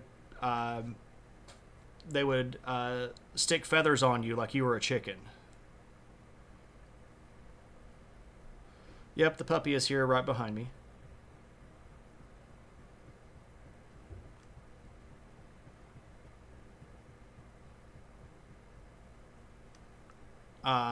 How does conservatism stick in this? Or so the the issue here is using conservatism versus using right. So like we have this idea to call liberal left and conservative right. It doesn't always line up that way. We are getting to the point where fascism is going to leave what we would call the left and move to what we would call the right. But they're going to keep a lot of the applications, and a lot of the stuff that they do is actually still kind of left. But we're getting there. We're moving slowly, but we're moving slowly on purpose so that we can be very, very clear. All right. So World War I, very, very bad. We have a lot of people that come back in poverty. We have a lot of surges in socialist and communist movements. And again, communism and socialism had split historically, mostly over the concept of whether or not you should own private property. Communism, of course, is going to promote the idea that all property should be held in common, whereas socialism is going to say that we need a state that can run things, people can have private property. Communism is going to say that you shouldn't necessarily have the organized version of state that we have. Everybody should be participatory in the state. You're going to have people that are obviously leaders. Anyway, this is not a difference between socialism and communism. Well, there are obviously differences, though. This is, yeah, so Lopta is pointing at something that we refer to ideologically as the horseshoe theory. A lot of people want to put political ideology on a straight line where on one side you have right-wing politics, on the other side you have left-wing politics, right? And in the middle you have like the middle, and then you move further out. But it's more like a horseshoe, where the further you get out, the closer they get kind of towards each other at the top. This is something that a lot of academic people talk about, but the more extreme you go on either side, the more likely you are to agree to similar types of things. Well, Marx said socialism is the progress towards communism, but we're not also talking about Leninism. All right, so we're going to stay on topic here. Anyway, one of the things, though, that we get out of this, it's not... I mean, World War I, obviously very, very bad. But this proves some things to some people, especially these disaffected socialists. They get to see the power of a state, right? They had already started talking about this state concept, right? But when you see what happens in a state during World War One, you see really scary, powerful things. Because a lot of the countries in Europe and in America, or I guess around the world, switched to what's called total war, where the entire economies of these countries were shifted towards the war effort, right? So we've got a lot of government spending going towards the war effort. We have a lot of people whose jobs are being switched over from producing cars to making tanks, or from making clothes to making uniforms, to making, instead of making sheets, we're making parachutes or bandages, right? So what we're having here is this this total economy where the state is directing all of the people, and because everybody is lined up behind this national identity, everybody's working together and moving in the same way, and these states did both horrible and amazing things. And amazing here in the pure sense of I am amazed at what we can do, not necessarily amazing being good, right? And a lot of these people that had been very ticked off with socialism go, this is it. This is the difference. Look at what happens when we were all lined up together. When we were all lined up together, look at what we did. Look at what could be possible. And look at what could be possible if we were the ones in charge instead of them. Because they're obviously the ones screwing it up. So what we need to do is we need to get ourselves in charge, and then we need to do that thing again where we line the state up in one direction. And thus we have fascism. This idea of a completely collectivized state that is run by the nation of people and is completely focused on one particular goal, which is the benefit of the state itself. The state is above all individuality, above all everything. The state is it, right? A good example of current political horseshoe theory would be vaccinations. Those of the far left do not want vaccinations because they prefer natural home remedies and don't trust the big government or pharma. Those on the far right don't want vaccines because it... Yeah, exactly, Nerbs. That's a great example how we have the same idea and we would agree on the same idea, but we have different motivations, and those different motivations are important, right? I might have, if I'm a super conservative right-wing individual, I might say that I don't like the idea of having a vaccine because it goes against my religion, right? And on the left, we might say, well, I don't want that because I believe in homeopathic home birth and I don't want the government involved at all. But these are the same outcomes. We both don't like vaccines, but we're coming at it from very different angles. That's a really, really good point here. We may have to do it again, Trump post-2020. I'm not sure exactly what you mean there, Radical. You graduated summa cum laude, and you never heard a better explanation of fascism than what Shane articulated. Oh, thank you, PMAT. I wasn't even done with it. It's this idea here, and let's get to what this term means. Let's actually get the word here. And let me show you where this word comes from and the origins and the ideology here. All right, so what are the origins of our word fascism? Well, we have to go back in time. And specifically, we have to go back to the Roman Empire. Lopta, please don't ever feel bad. The curiosity of a person is the most important thing about a person. It's not how many magic pieces of paper you have. The pieces of paper are important and they are symbols of accomplishment, but I value curiosity more than I value pieces of paper, right? Just to be very, very clear, I know plenty of people that have advanced degrees that are dumb as a stump, that are not curious at all, and I don't like them and I think that they're stupid, right? Having a magic piece of paper by itself is not a sign of intelligence. Being curious, and I've learned this phrase and I really, really love this phrase, being promiscuously curious, right? I want to learn everything. I am curious about everything. I want to get involved in everything. I want to know all of the little details about all of this stuff. Can you tell me something new that I don't know? I want to learn it. That kind of curiosity is what, to me, symbolizes intelligence. That's the person that I want to be around, right? That's the person I want to be around. I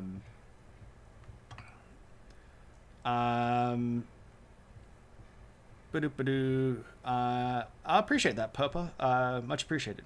Is that fast exorcism? What's up, Kite? No, it's fascism. Nurgle was kicked out of grad school. Unless it's a Magic the Gathering paper, it has more value. It does, Moose, or a Pokemon paper. Right.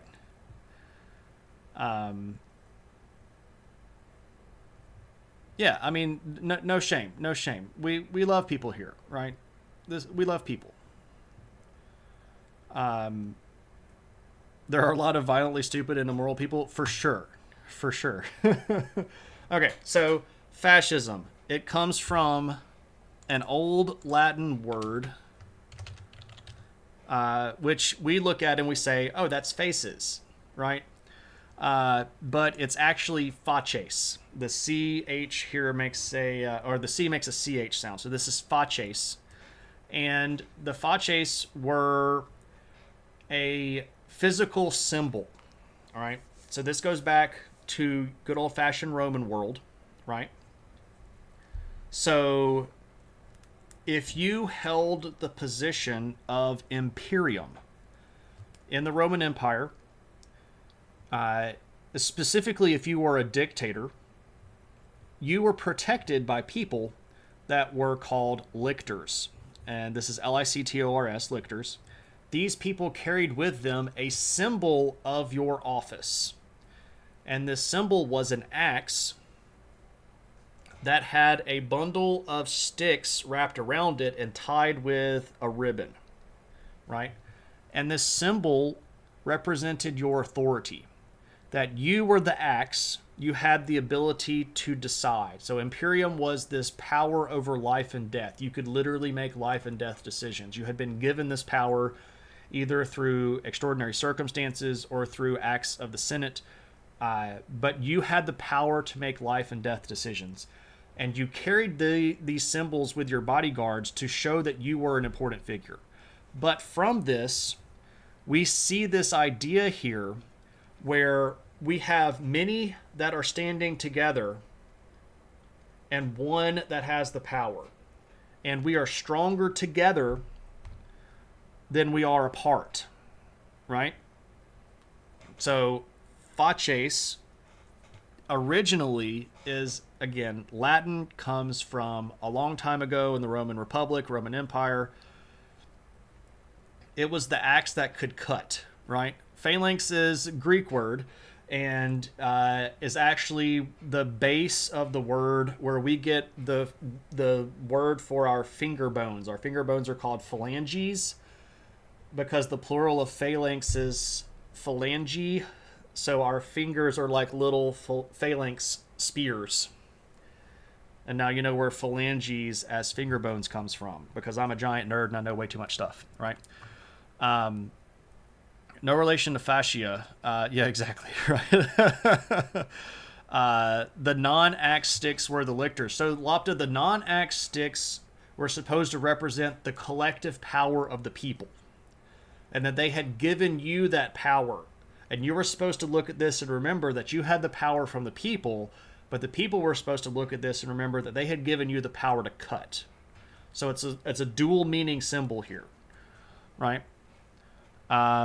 Axes with a stick would make a good emote. It would, except for that's the symbol that Mussolini chose to be the symbol of fascism. And I don't necessarily know how cool it would be with Twitch TOS to be flashing a whole bunch of fascist symbols. I don't know. But we're not quite to Mussolini yet. Not quite there yet, right? So that's where the word comes from. But the first time we see this in use in Italian is the word fascio. And fascio was used in the late 1800s and the early 1900s in Italy for farmers and agricultural social unions, right? If you were in a fascio, you were in a union. And again, here, what we see is a socialist ideology that's going to shift into a fascist ideology. And that shift is important. And we're about to, I mean, we've already talked about where the shift comes from and the nationalism gets added to it. But this is where we're going to jump from one part of the horseshoe to the other part of the horseshoe, right? It's sort of like the Mussolini Italian version of the swastika, right? Unity being strength sounds a bit noble, but it also feels like there might be a touch of implication that the axe gets to chop up the twigs as it sees fit. Frank, that is absolutely correct. That's not implicit. To the Romans, that was explicit. Everybody knew that. Like, you had given this person the power, but you had given them the power. And when they had the power, they had it. It wasn't yours anymore. Irish hair care product Mussolini. Oh my goodness gracious. That's horrible and amazing. Anyway, but we see fascio get picked up and used by these agricultural groups that are socialist unions that are trying to promote collectivization among farmers and farmers standing up to capitalists. Obviously, this was part of the issue. But this is where Mussolini in Italy is going to see the word, and he's going to pick it up. And in 1919, he's going to use the word fascist for the first time, right? So by the time we get to the 1920s, we're going to see fascism in print. And one of the best documents to look at if you want to know what fascism is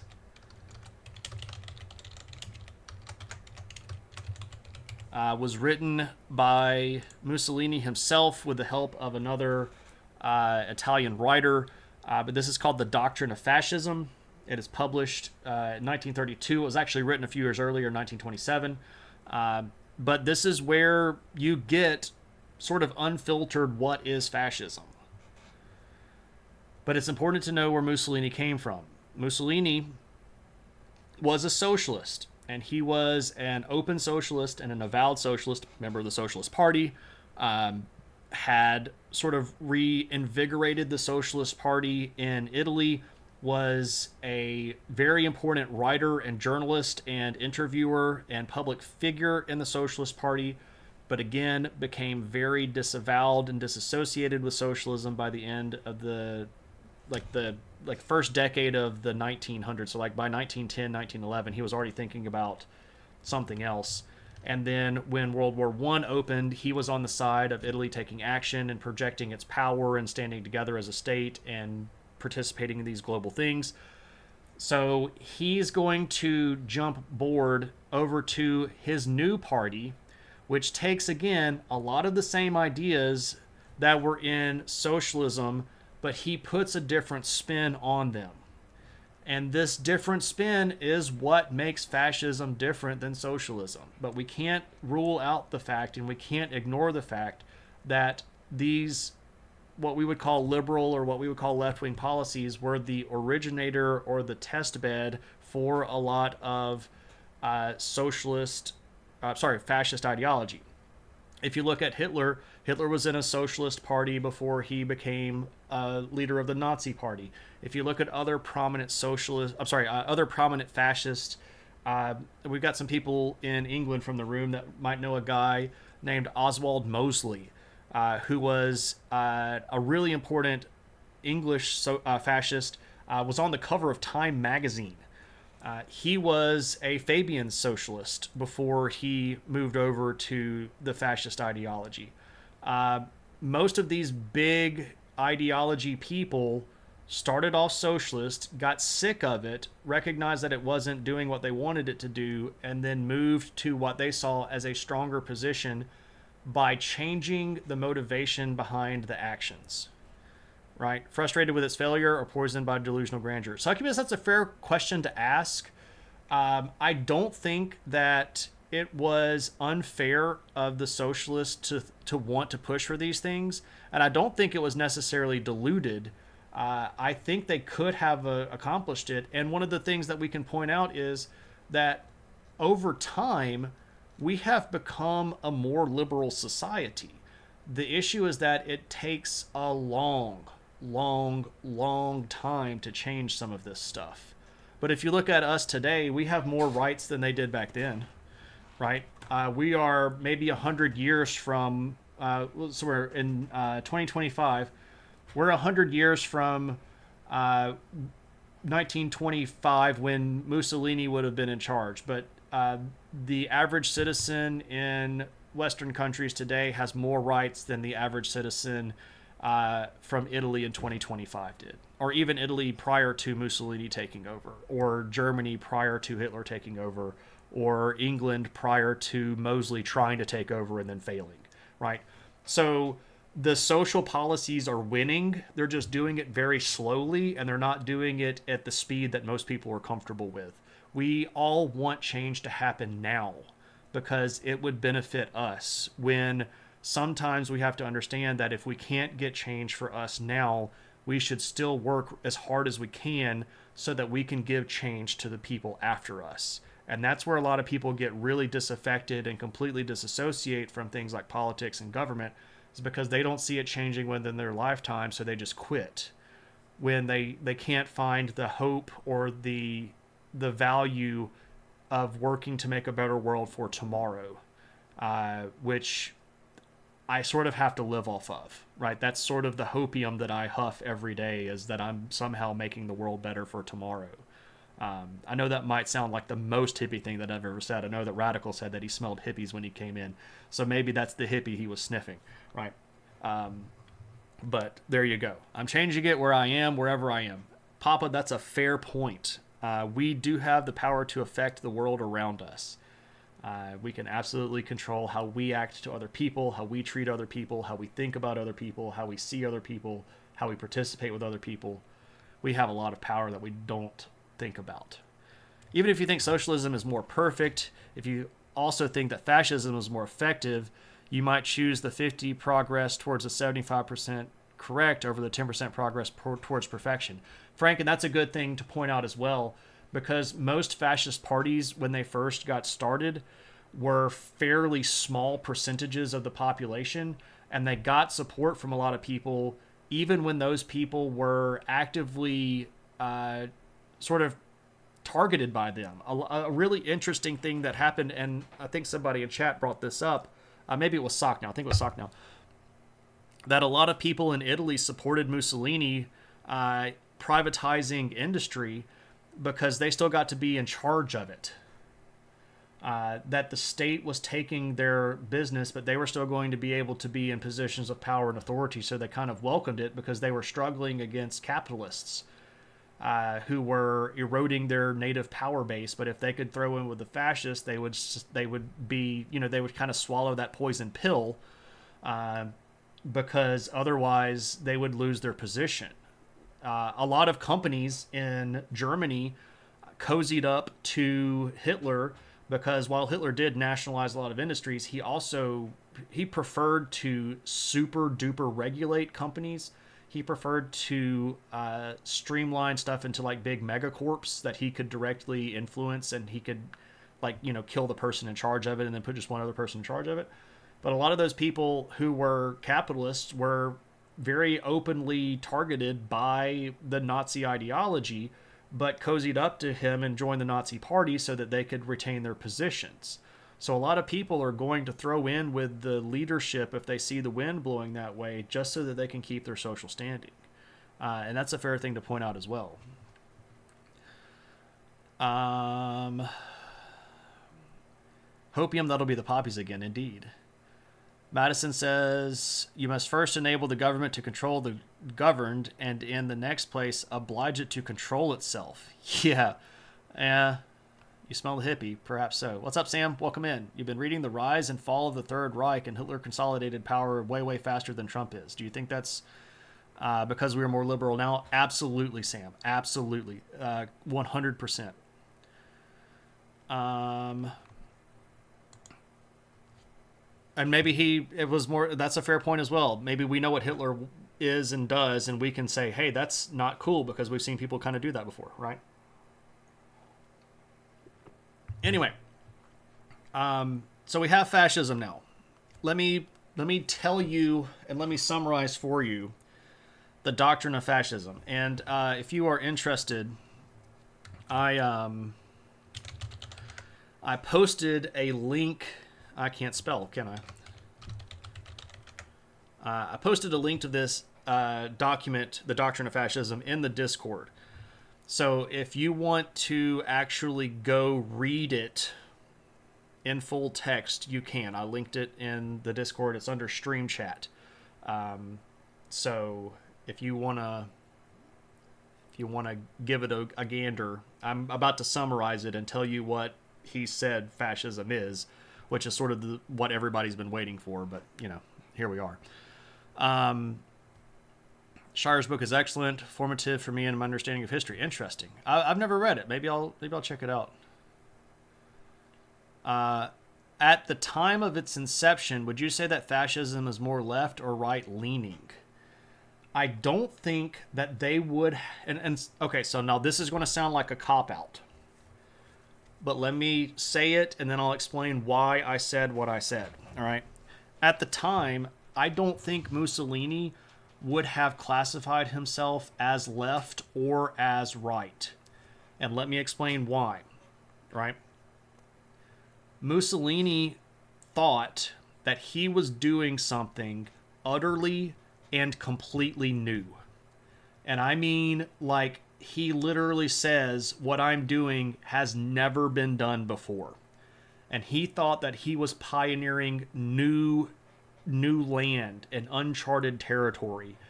And if you had told him, hey, you're being right wing, or hey, you're being left wing, I think he would have been like, no, I'm doing the right thing. And I'm here for the state.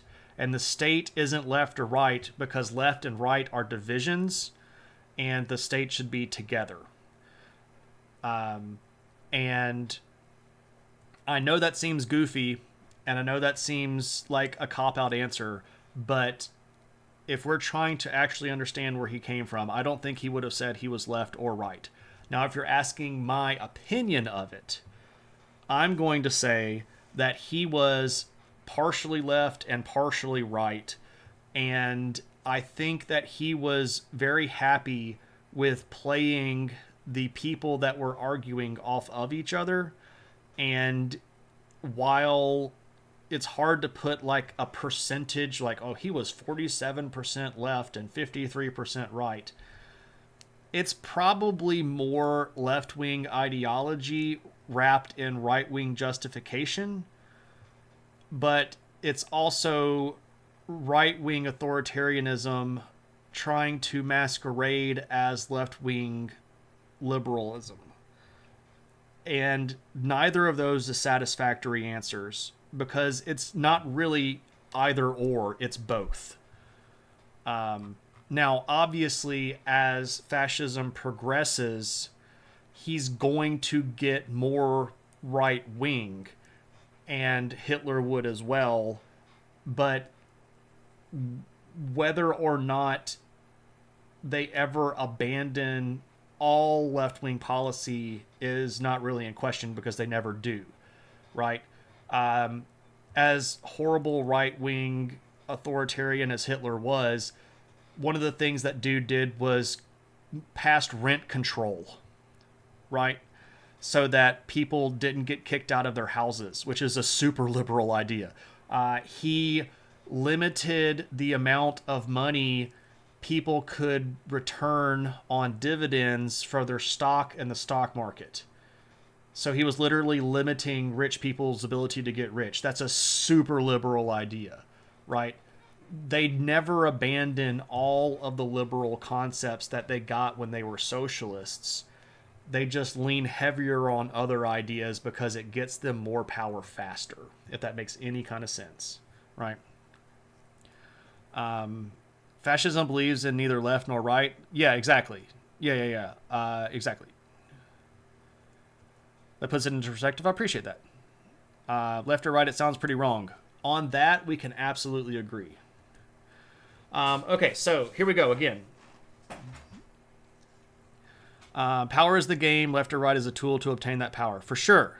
But Hitler was a liberal leftist. Well, he was also a conservative rightist, because one of the things that he leaned into unswervingly was the history of the Germanic people and the work ethic of the Germanic people and the values and culture of the Germanic people that had to be preserved and retained. He nationalized the unions, right? So I mean, there's a lot of stuff, right?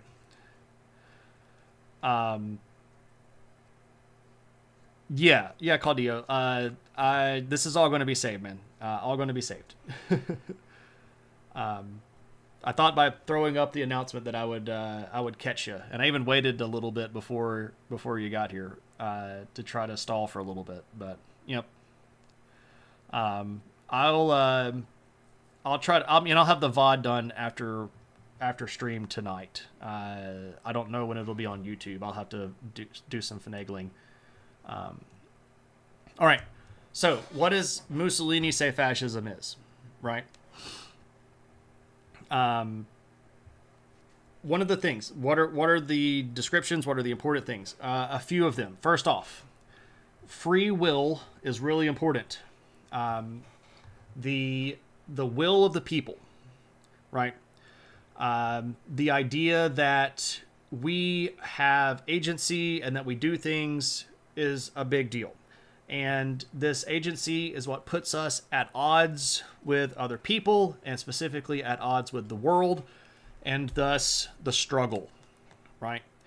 The struggle to impose our will on the world, and our struggle as a state to impose our will on others.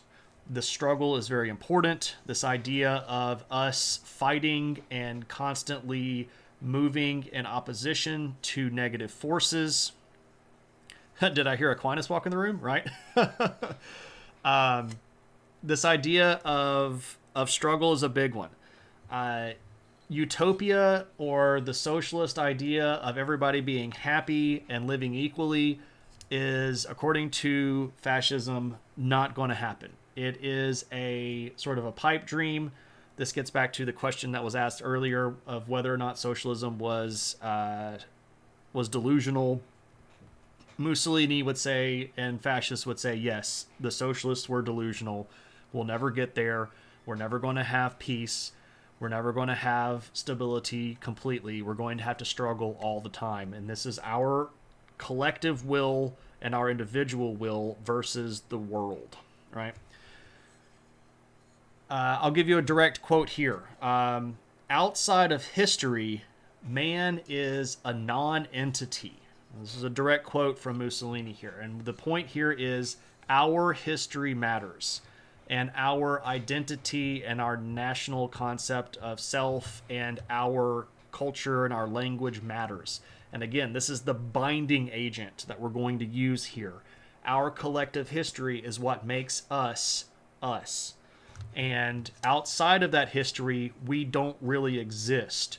So for us to maintain ourselves, we have to promote that. We have to stand behind that. We have to honor that. And we have to work towards maintaining or retaining that, right? We're also very anti-individualistic. The state is way more important than the individual. You as an individual have your will, sure, but that is not as important as the state. If the state needs something, you've got to do it. You are not a snowflake floating in the clouds. You are a cog in the greater machine of the state. How did they get around to book burning? So any ideas that were considered anti-state or anti-fascist or anti-us get thrown in the fire, right? If you're promoting stuff like liberalism, this idea that everybody is equal under the law and that everybody should have the right to vote. Well, if you have the right to vote, that means you should be able to control other people with your vote, and you just can't do that. So anything that promotes democracy, right out, right? Also, they're anti-democracy. Democracy focuses too much to them on equating individuals as members of the state, whereas the state does not have members, it just is. It's the collective, right? So majority rule is not unity. Majority rule means that we're voting and 51% of people said this and 49% of people said that. That's not unity. We're focused on unity here. Unity through history, unity through togetherness, unity through vision and purpose, right? Was anything anti-Mussolini considered anti-state? Oddly, no, but that's him as the axe in the bundle. He pretty clearly set to work fairly quickly after the March on Rome, getting rid of all the other political parties because they were divisions within the state, right? Fascism is against a pluralist society. We don't need multiple political ideologies because that's not unity. We need one, and we all have to be united behind the one. So what else are we?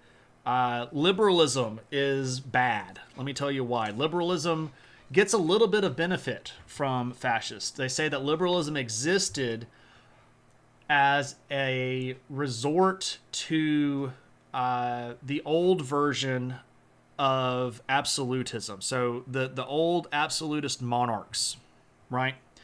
The old kings and queens and czars and kaisers.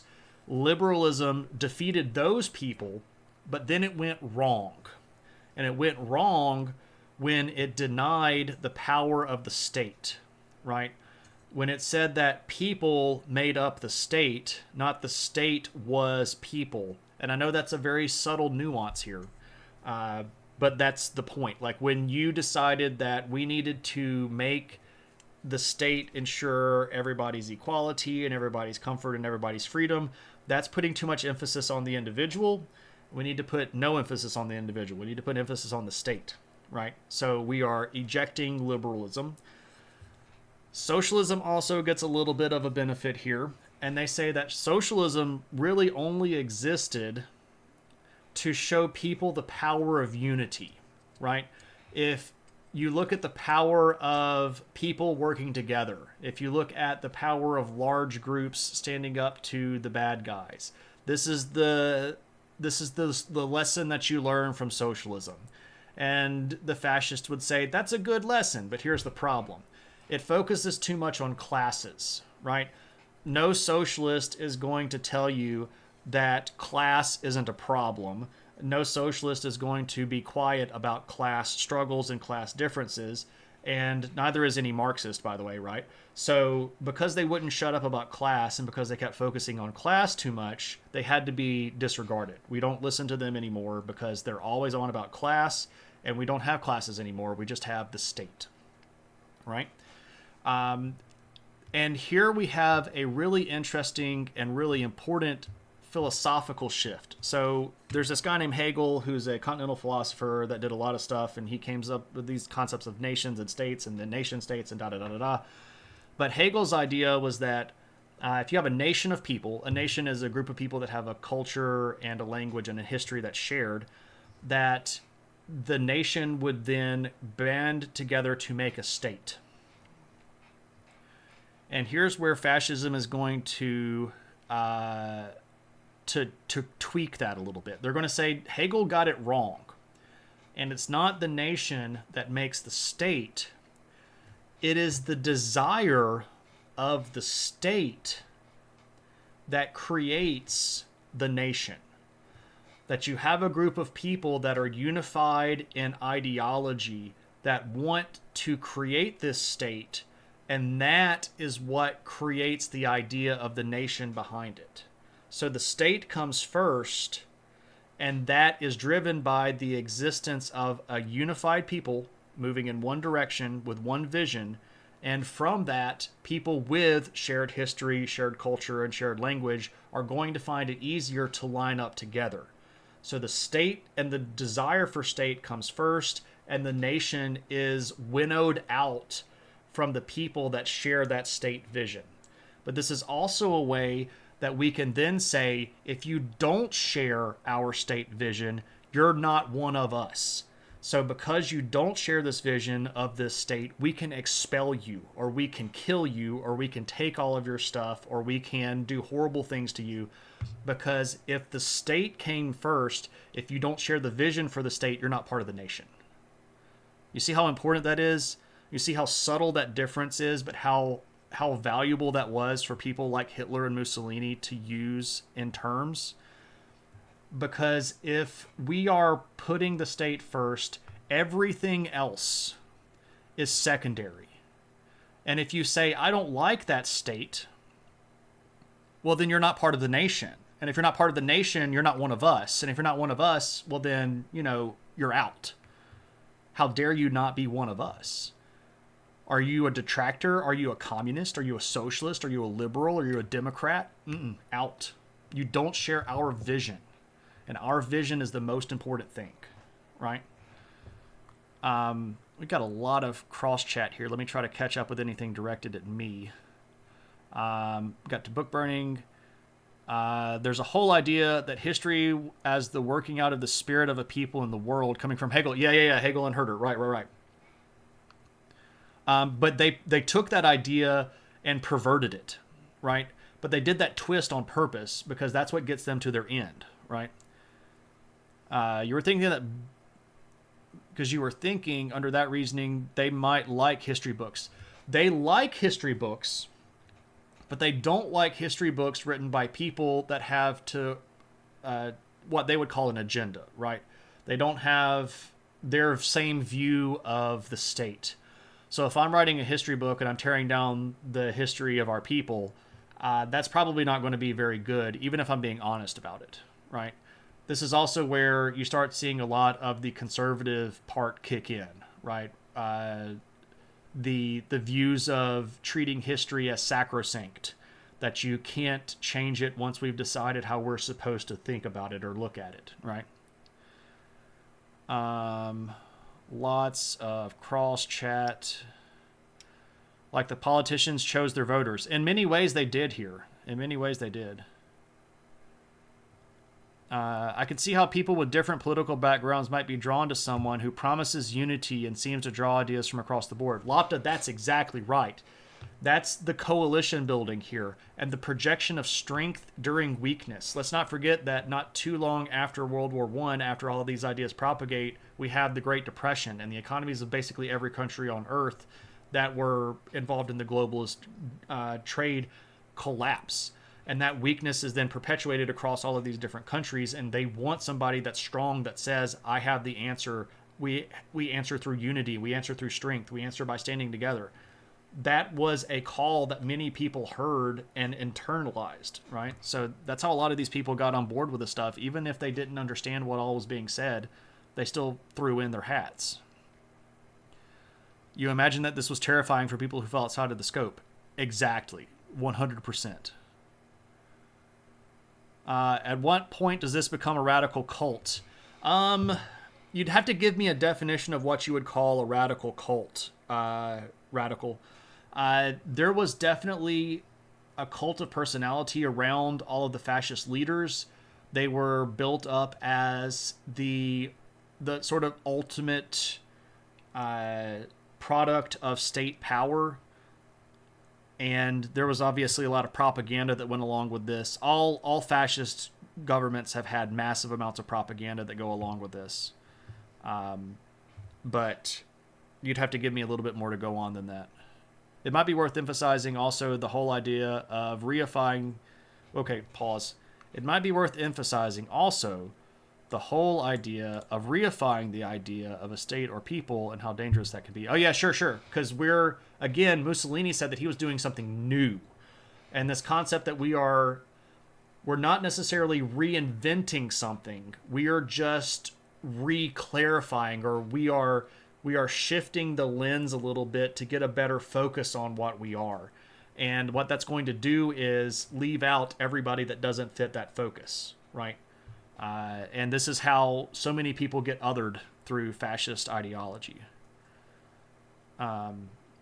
when it's just a group of people that we are hoping can facilitate some collective endeavors like building roads or maintaining. Yeah. So, and this is not necessarily something that we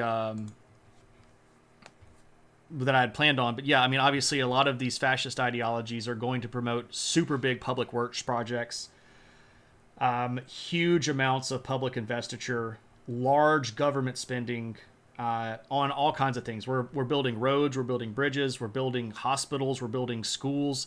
One of the big things here is like there's a huge investment in education, right? Mussolini and Hitler both, and a lot of the other fascists that didn't necessarily get completely in power but had influence in politics really pushed education, right? Like they wanted people to get educated. This was the unifying factor. Of course, now they wanted their version of things, but yeah, exactly, education. But there you go. I don't understand the difference here. A fascist would say that you're not one of us if you don't buy into our ethos. A socialist says you aren't one of us if you don't buy into our ethos. What's the difference effectively? So, Flask, the end result is going to be the same. You're going to be cast out, or you're not going to be considered part of the group. But the reasoning is important. And this is what a lot of people get stuck on. A lot of people get stuck on this, right? Like, if the end result is still war, or if the end result is still poverty, why does the ideology matter? It matters because this is how it got done, right? If I chop down a tree, the tree falls down. Why did I chop down the tree? Why I chopped the tree down matters. Maybe I chopped the tree down because I wanted a clearer view of the shore and I didn't want that tree in my way. All right. That's maybe not the best reason to chop down a tree. Maybe I chopped that tree down because it was full of fungus. And if I didn't chop that tree down, it was going to infect all of the other trees and wipe all of the trees in the area out. Why I did the thing matters. If the end result is still the tree falls, the tree's still dead and it's still chopped down, but why I did it is really, really important because the justification behind my action is in many ways how my action should be judged, right? Punching a person can be bad. It might not be bad. If I'm getting punched and I'm trying to save my life, punching back, I don't have a problem with that. If I just walk up to a random person and punch them in the face, that's obviously unethical. So if all we're trying to do is judge people by the outcome, we're missing the motive. And the motive is, in many cases, just as important as the outcome. It's the means that justify the ends, right? So you've got to pay attention to the motivation and the reasoning behind it. It's not just what happens, it's why it happened, right?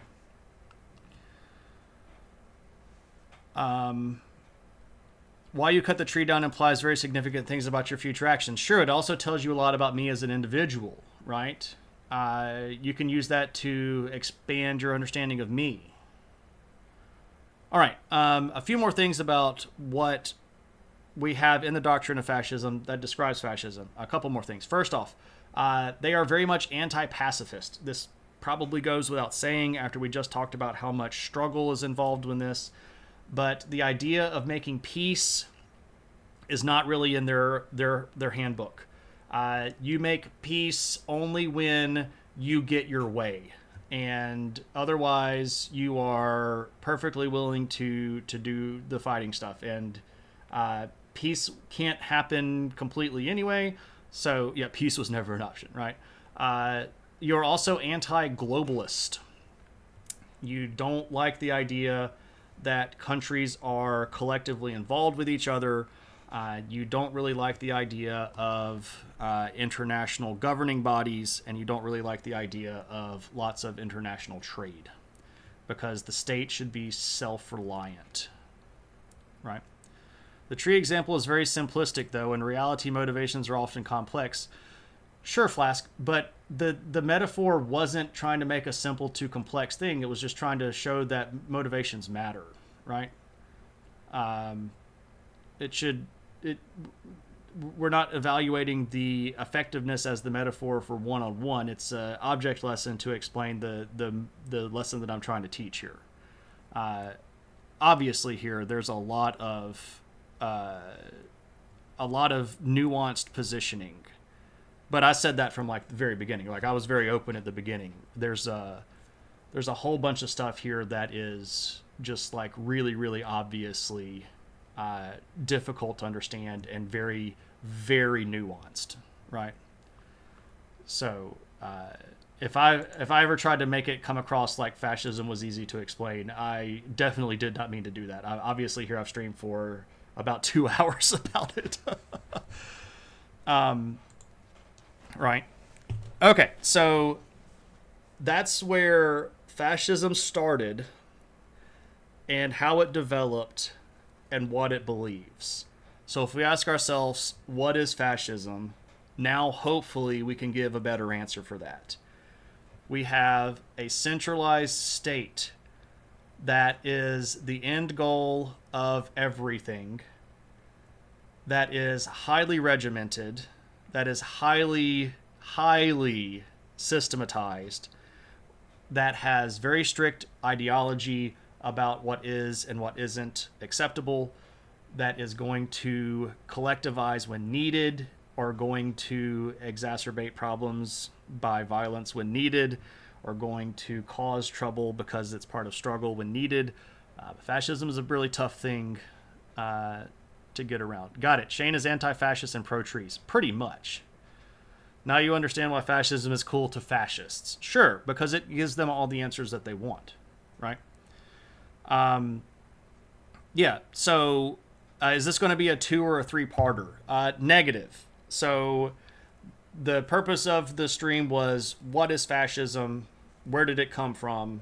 And I feel as if I have given that answer. There's obviously more stuff that we could talk about, and we kind of like crossed over with stuff. Like we could do history of Mussolini's fascist dictatorship in Italy, or we could do Hitler's fascist dictatorship in Germany, or we could do, I think I mentioned Oswald Mosley's attempt at becoming Prime Minister of England, or we could do fascism in America. There's a bajillion different things that we could do here. I was trying to stay narrow because I knew that this was going to be a very interactive stream, right? I sort of knew it. I too like trees. Yeah, trees are good. I dig trees, and Lopta wants poppies. It sounded like you had the message, Trump is not a fascist. I don't think Trump is a fascist. I am happy to explain why I don't think Trump is a fascist. I will happily tell you that Trump is an authoritarian. I will happily say that he is very strongly right-wing. I will say that he has ridden a wave of populist anger into power. I will say that he hopes to centralize authority around a cult of personality, but he's not a fascist. I don't think he's a fascist. I don't think that he ideologically understands fascism. I don't think that he is motivated by fascistic motivations. He might do things that look fascist, and I would even agree that a lot of the stuff that he does lines up with fascist end goals, but I don't think he's motivated by that. He hates education and wants to destroy centralized control. I mean, I'll give you a scumbag. I don't have problems with saying that either. I didn't vote for the guy. I don't like the fact that he's in power. I am very upset that a majority of voters in America selected him. It makes me a little upset that this is the direction that our country is going, but so be it. I don't think that he is a fascist. I don't think that he understands what a fascist is. And I think that understanding what fascism is sort of a predicate to being fascist in the first place. Does he... and one of the biggest things here is, can we honestly say that Trump is anti-individualist? No. He is the ultimate individualist.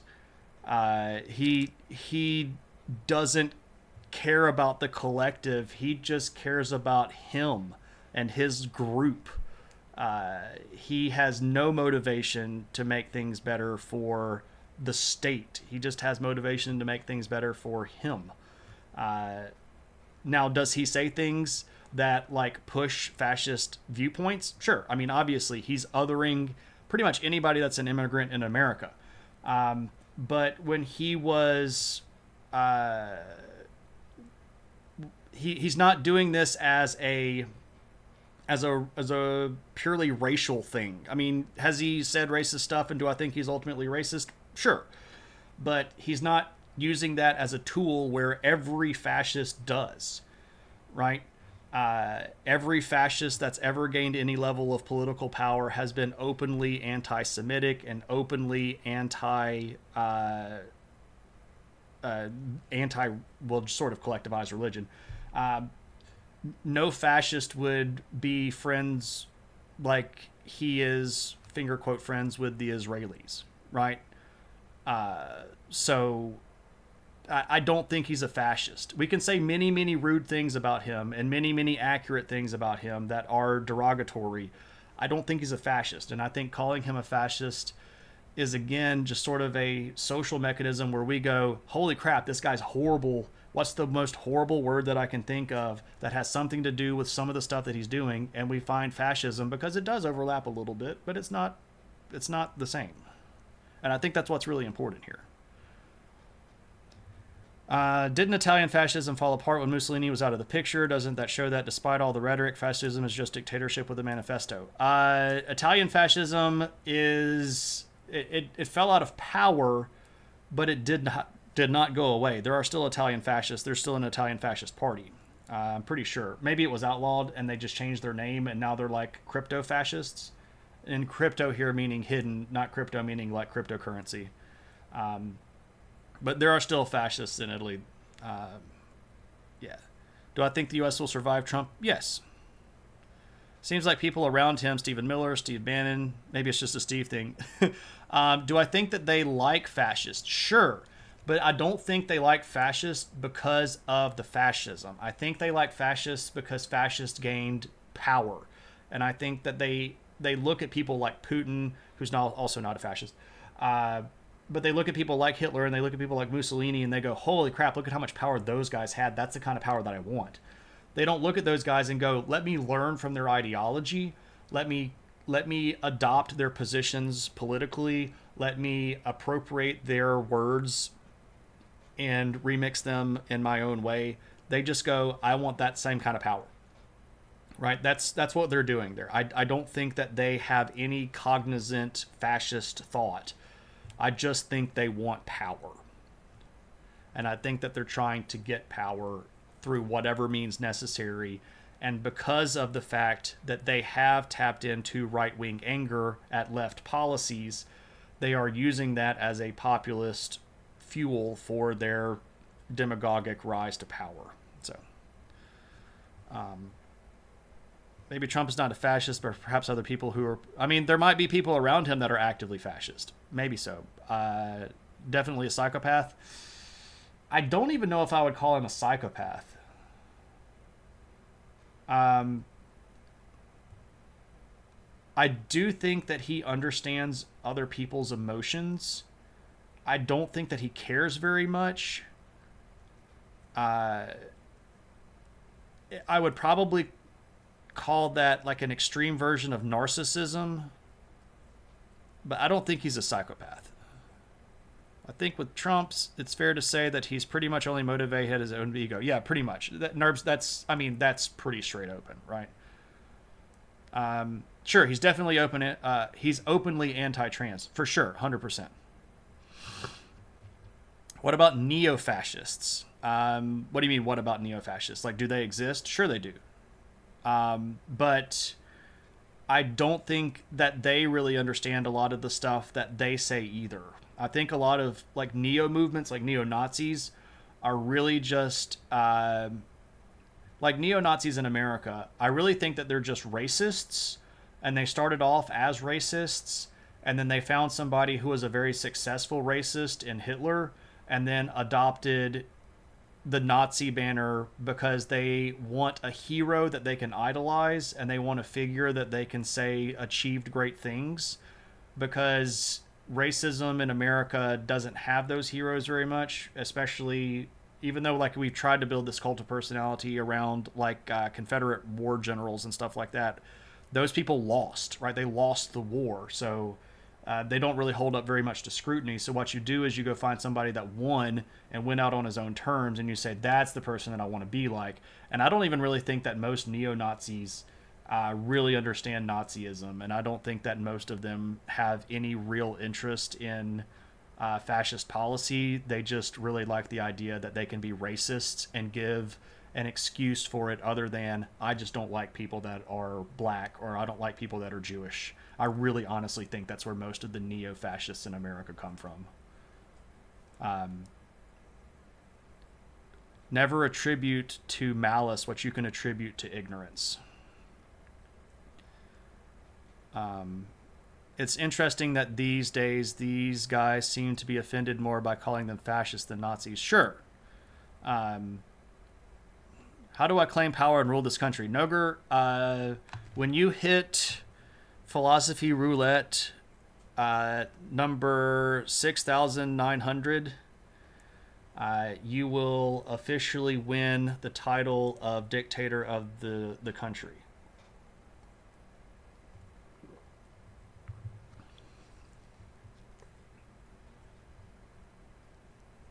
Trump is in charge of the execution of a vast empire with an unfathomably unimaginable budget. There's no way he could be a fascist.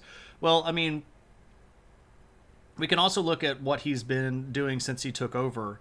A lot of the stuff that he's doing is like contrafactual to collectivizing power. He's actually distributing power. He's breaking down the centralized authority of the state. Here, the state being the United States, like the federal government. I should say federal here. He's breaking down the federal power and disseminating it back out. That's not what a fascist would do. A fascist would collect federal power and use that to basically regulate the crap out of people, which is, again, a very liberal, like liberalism idea left over from a long time ago liberal.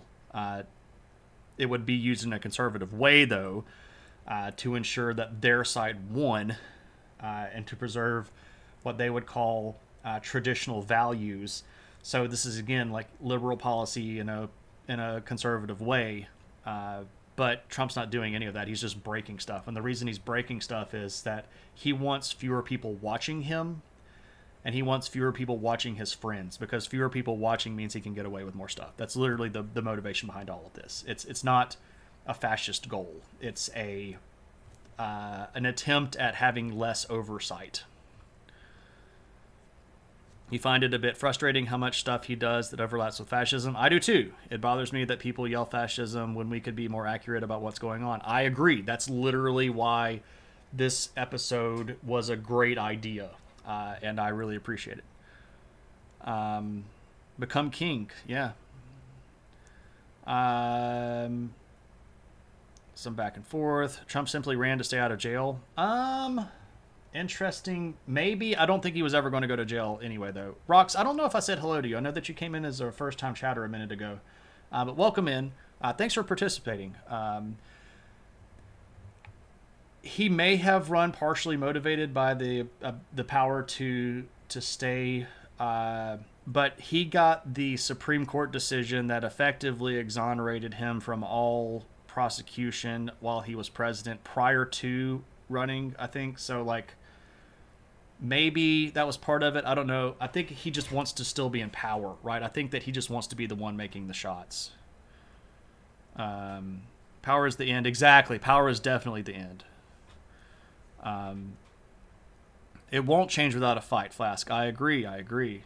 I've never seen him laugh. I've seen him laugh before. He's laughed at a lot of stuff. He just laughs at things that are completely inappropriate. Hitler lost a war. That's true. I think we can say that the policies that have been put in place do seem to want to create a unified national identity while they seek to erase those with a different identity. I can see that to a certain extent, sure. The difference here is that it's not nearly as rigid as a fascist identity would be. And I don't think that America really allows for that because we are a country from so many different locations. Now, if there was a more concerted effort to push a certain type of ideology, like if there was a propaganda campaign that was holding up specific people as exemplars, and like I know that he's talking about McKinley, but that's not what I'm talking about. Like if we were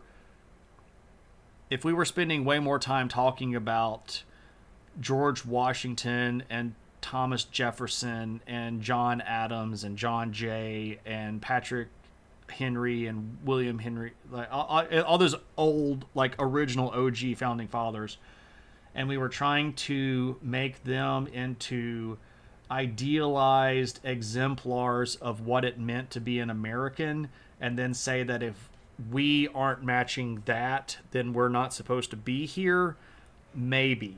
And there's a little bit of that, but it's really lazy. There is a lazy version of a fascist identity being done. It's just not being applied in any logical way. It's really just applied to appease the people that put him in charge. It's not being done to maintain any sort of ethnic identity or racial identity or national identity. Because I don't think he has a clear idea of what he means when he says anything like that. I think he's a narcissistic, selfish a-hole with even worse friends. That's fair. Trump is following Mein Kampf to the letter. No. No, he isn't. Not even really close. In a lot of ways. Hitler would have never allied with Israel, with Jewish people, ever. He would have never sent American soldiers into harm's way at all to protect anybody that was like not purely American. He would have like there's so many things that Hitler talks about in Mein Kampf that Trump just is not doing, and has done things that directly contradict things from Mein Kampf.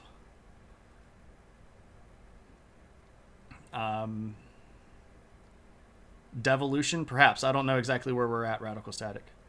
How do you take power in the U.S., you ask? You just fail upwards. Yeah, you just keep doing things and you become really annoying, and eventually they'll just promote you. I don't want to be Emperor of Twitch. I definitely don't want to be God Emperor of Twitch. He only distributes power to people who are unquestioningly loyal. That's true. Do I think it's fair to call the Trump movement authoritarian? 100%, Rexler. 100%. Yeah, absolutely. I think assassination's attempt were faked too. Now that's interesting. I don't think they were, but there were shenanigans afoot. But I don't think that was necessarily like Illuminati shenanigans or anything like that. I think it was mostly ineptitude on the part of the Secret Service and the Biden administration trying their best to scramble around and make it look like they weren't trying to get Trump assassinated. And I think what that did was just create a lot of haze around these things where there's a lot of ambiguity, and a lot of that stuff still hasn't been fully released, like report-wise yet. So I don't think it was. I don't think either of them were faked, but I definitely think that they were not handled wisely or correctly. He's a green light for other people to go crazy. Sure. He appeals to national pride and identity, but that identity is eating burgers, watching sports, and driving big trucks. Ivan, that's true. It's not the American struggle. It's the the American victory, right? Um, I don't think any real fascist would get so happy about declaring that everybody was going to be happy and that everybody was going to win, and that we would just be we would be so excited and we would have such great comfortable lives, and that we would be we would just be amazing under this. I think that any good fascist would say that we might win victories, but those victories will be hard fought, and there will be another challenge after that. And our goal is not to rest on the laurels of our victory, but to remain steadfast in our ideology and continue to push even when we get the momentary appearance of a victory. Lazy fascism. Yeah, pretty much. Ultimately, the polarization of politics is dangerous. I agree. Trump is here today because of Biden, who is terribly extreme on many issues, to the neglect of a great many people's wishes. I think Trump is here because Biden wasn't extreme. I think Biden was a very middle of the road, milquetoast kind of president, and he was trying to appeal to people's sense of middle of the roadness. And I don't think that he was very extreme.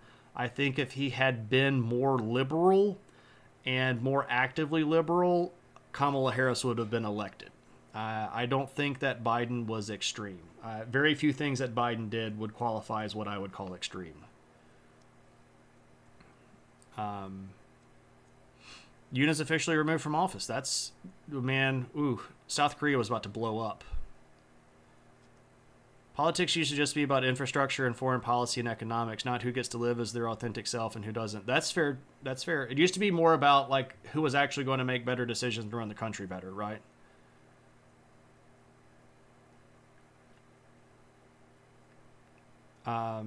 It's not the American struggle. It's American. Yeah. So I appreciate it. I'm just trying to catch up with chat. I've been on stream now for almost 3 hours, and I'm getting a little bit fuzzy.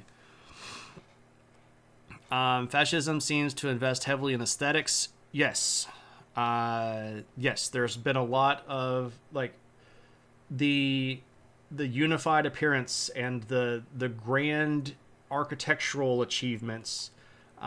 This is true in both Italy and Germany under fascist rule. We want to show off. We have this particular viewpoint. We have this particular style and fashion and art sense. We want to promote this. We want to grow this. We want to just be super cool.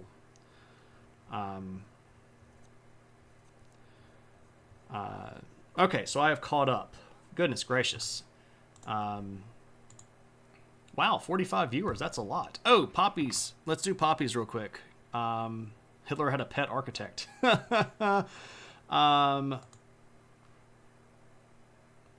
Let's see something real quick. So if you have any last minute questions, now is the time for last minute questions, because we are about to raid out here. My voice is and I've still got to teach 3 hours tomorrow.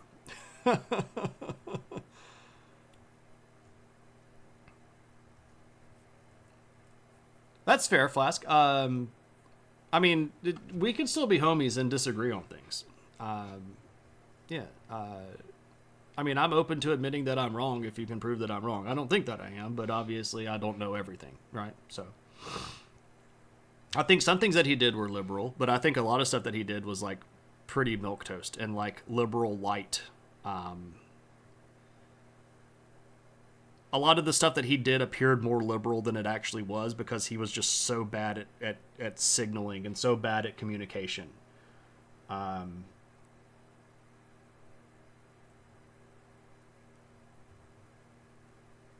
lot of the stuff that he did wasn't actually as liberal as it looked. He just lost the narrative battle on it. Right. He just absolutely blew up his side of the story because he just lost. He lost the narrative battle on every single policy. Every single policy. But a lot of the stuff that he did was fairly conservative, right? Like building infrastructure. right? Like building roads and bridges. That's traditionally a conservative ideology, but he passed a gigantic infrastructure bill that nobody remembers because he just bungled the entire rollout of that bill. So, Biden got a huge amount done considering how little support he had in Congress. I agree. But I don't think that that anything that he did was like blaringly goober level, super duper uber liberal either. Um, I mean, he did some liberal stuff. Obviously, um, using the federal government to negotiate for drug prices for Medicare and Medicaid. That's obviously a liberal policy. Um, but I think that's also kind of common sense. I mean, it's an injection into the market, so it's quite classical liberalism here, but it was done as a protective thing because, like the capitalists would have continued to gouge people for pharmaceuticals, right? Obviously, that's a literal thing. Biden killed hundreds of thousands of Americans during the pandemic. So, are we not going to say that Trump did the same thing? The communication around the pandemic was bad from beginning to end. Um, he wanted to run again because he thought he was the only one who could beat Trump, but I agree with my assessment that he was a middle of the road president. I think polarization has skewed people's ability to properly assess. Yeah, I do too. I'm with you there, Nerves. Um, ugh. Okay. Um, I've really got to go because I feel myself getting wound up again, and we've got a. I mean, I don't think Biden was a great president. Don't hear me saying that I was just like woo about Biden. Um, when he decided to run again, I knew that it was done. um, all right, where are we going to raid? Let's go raid Prof or Prof. And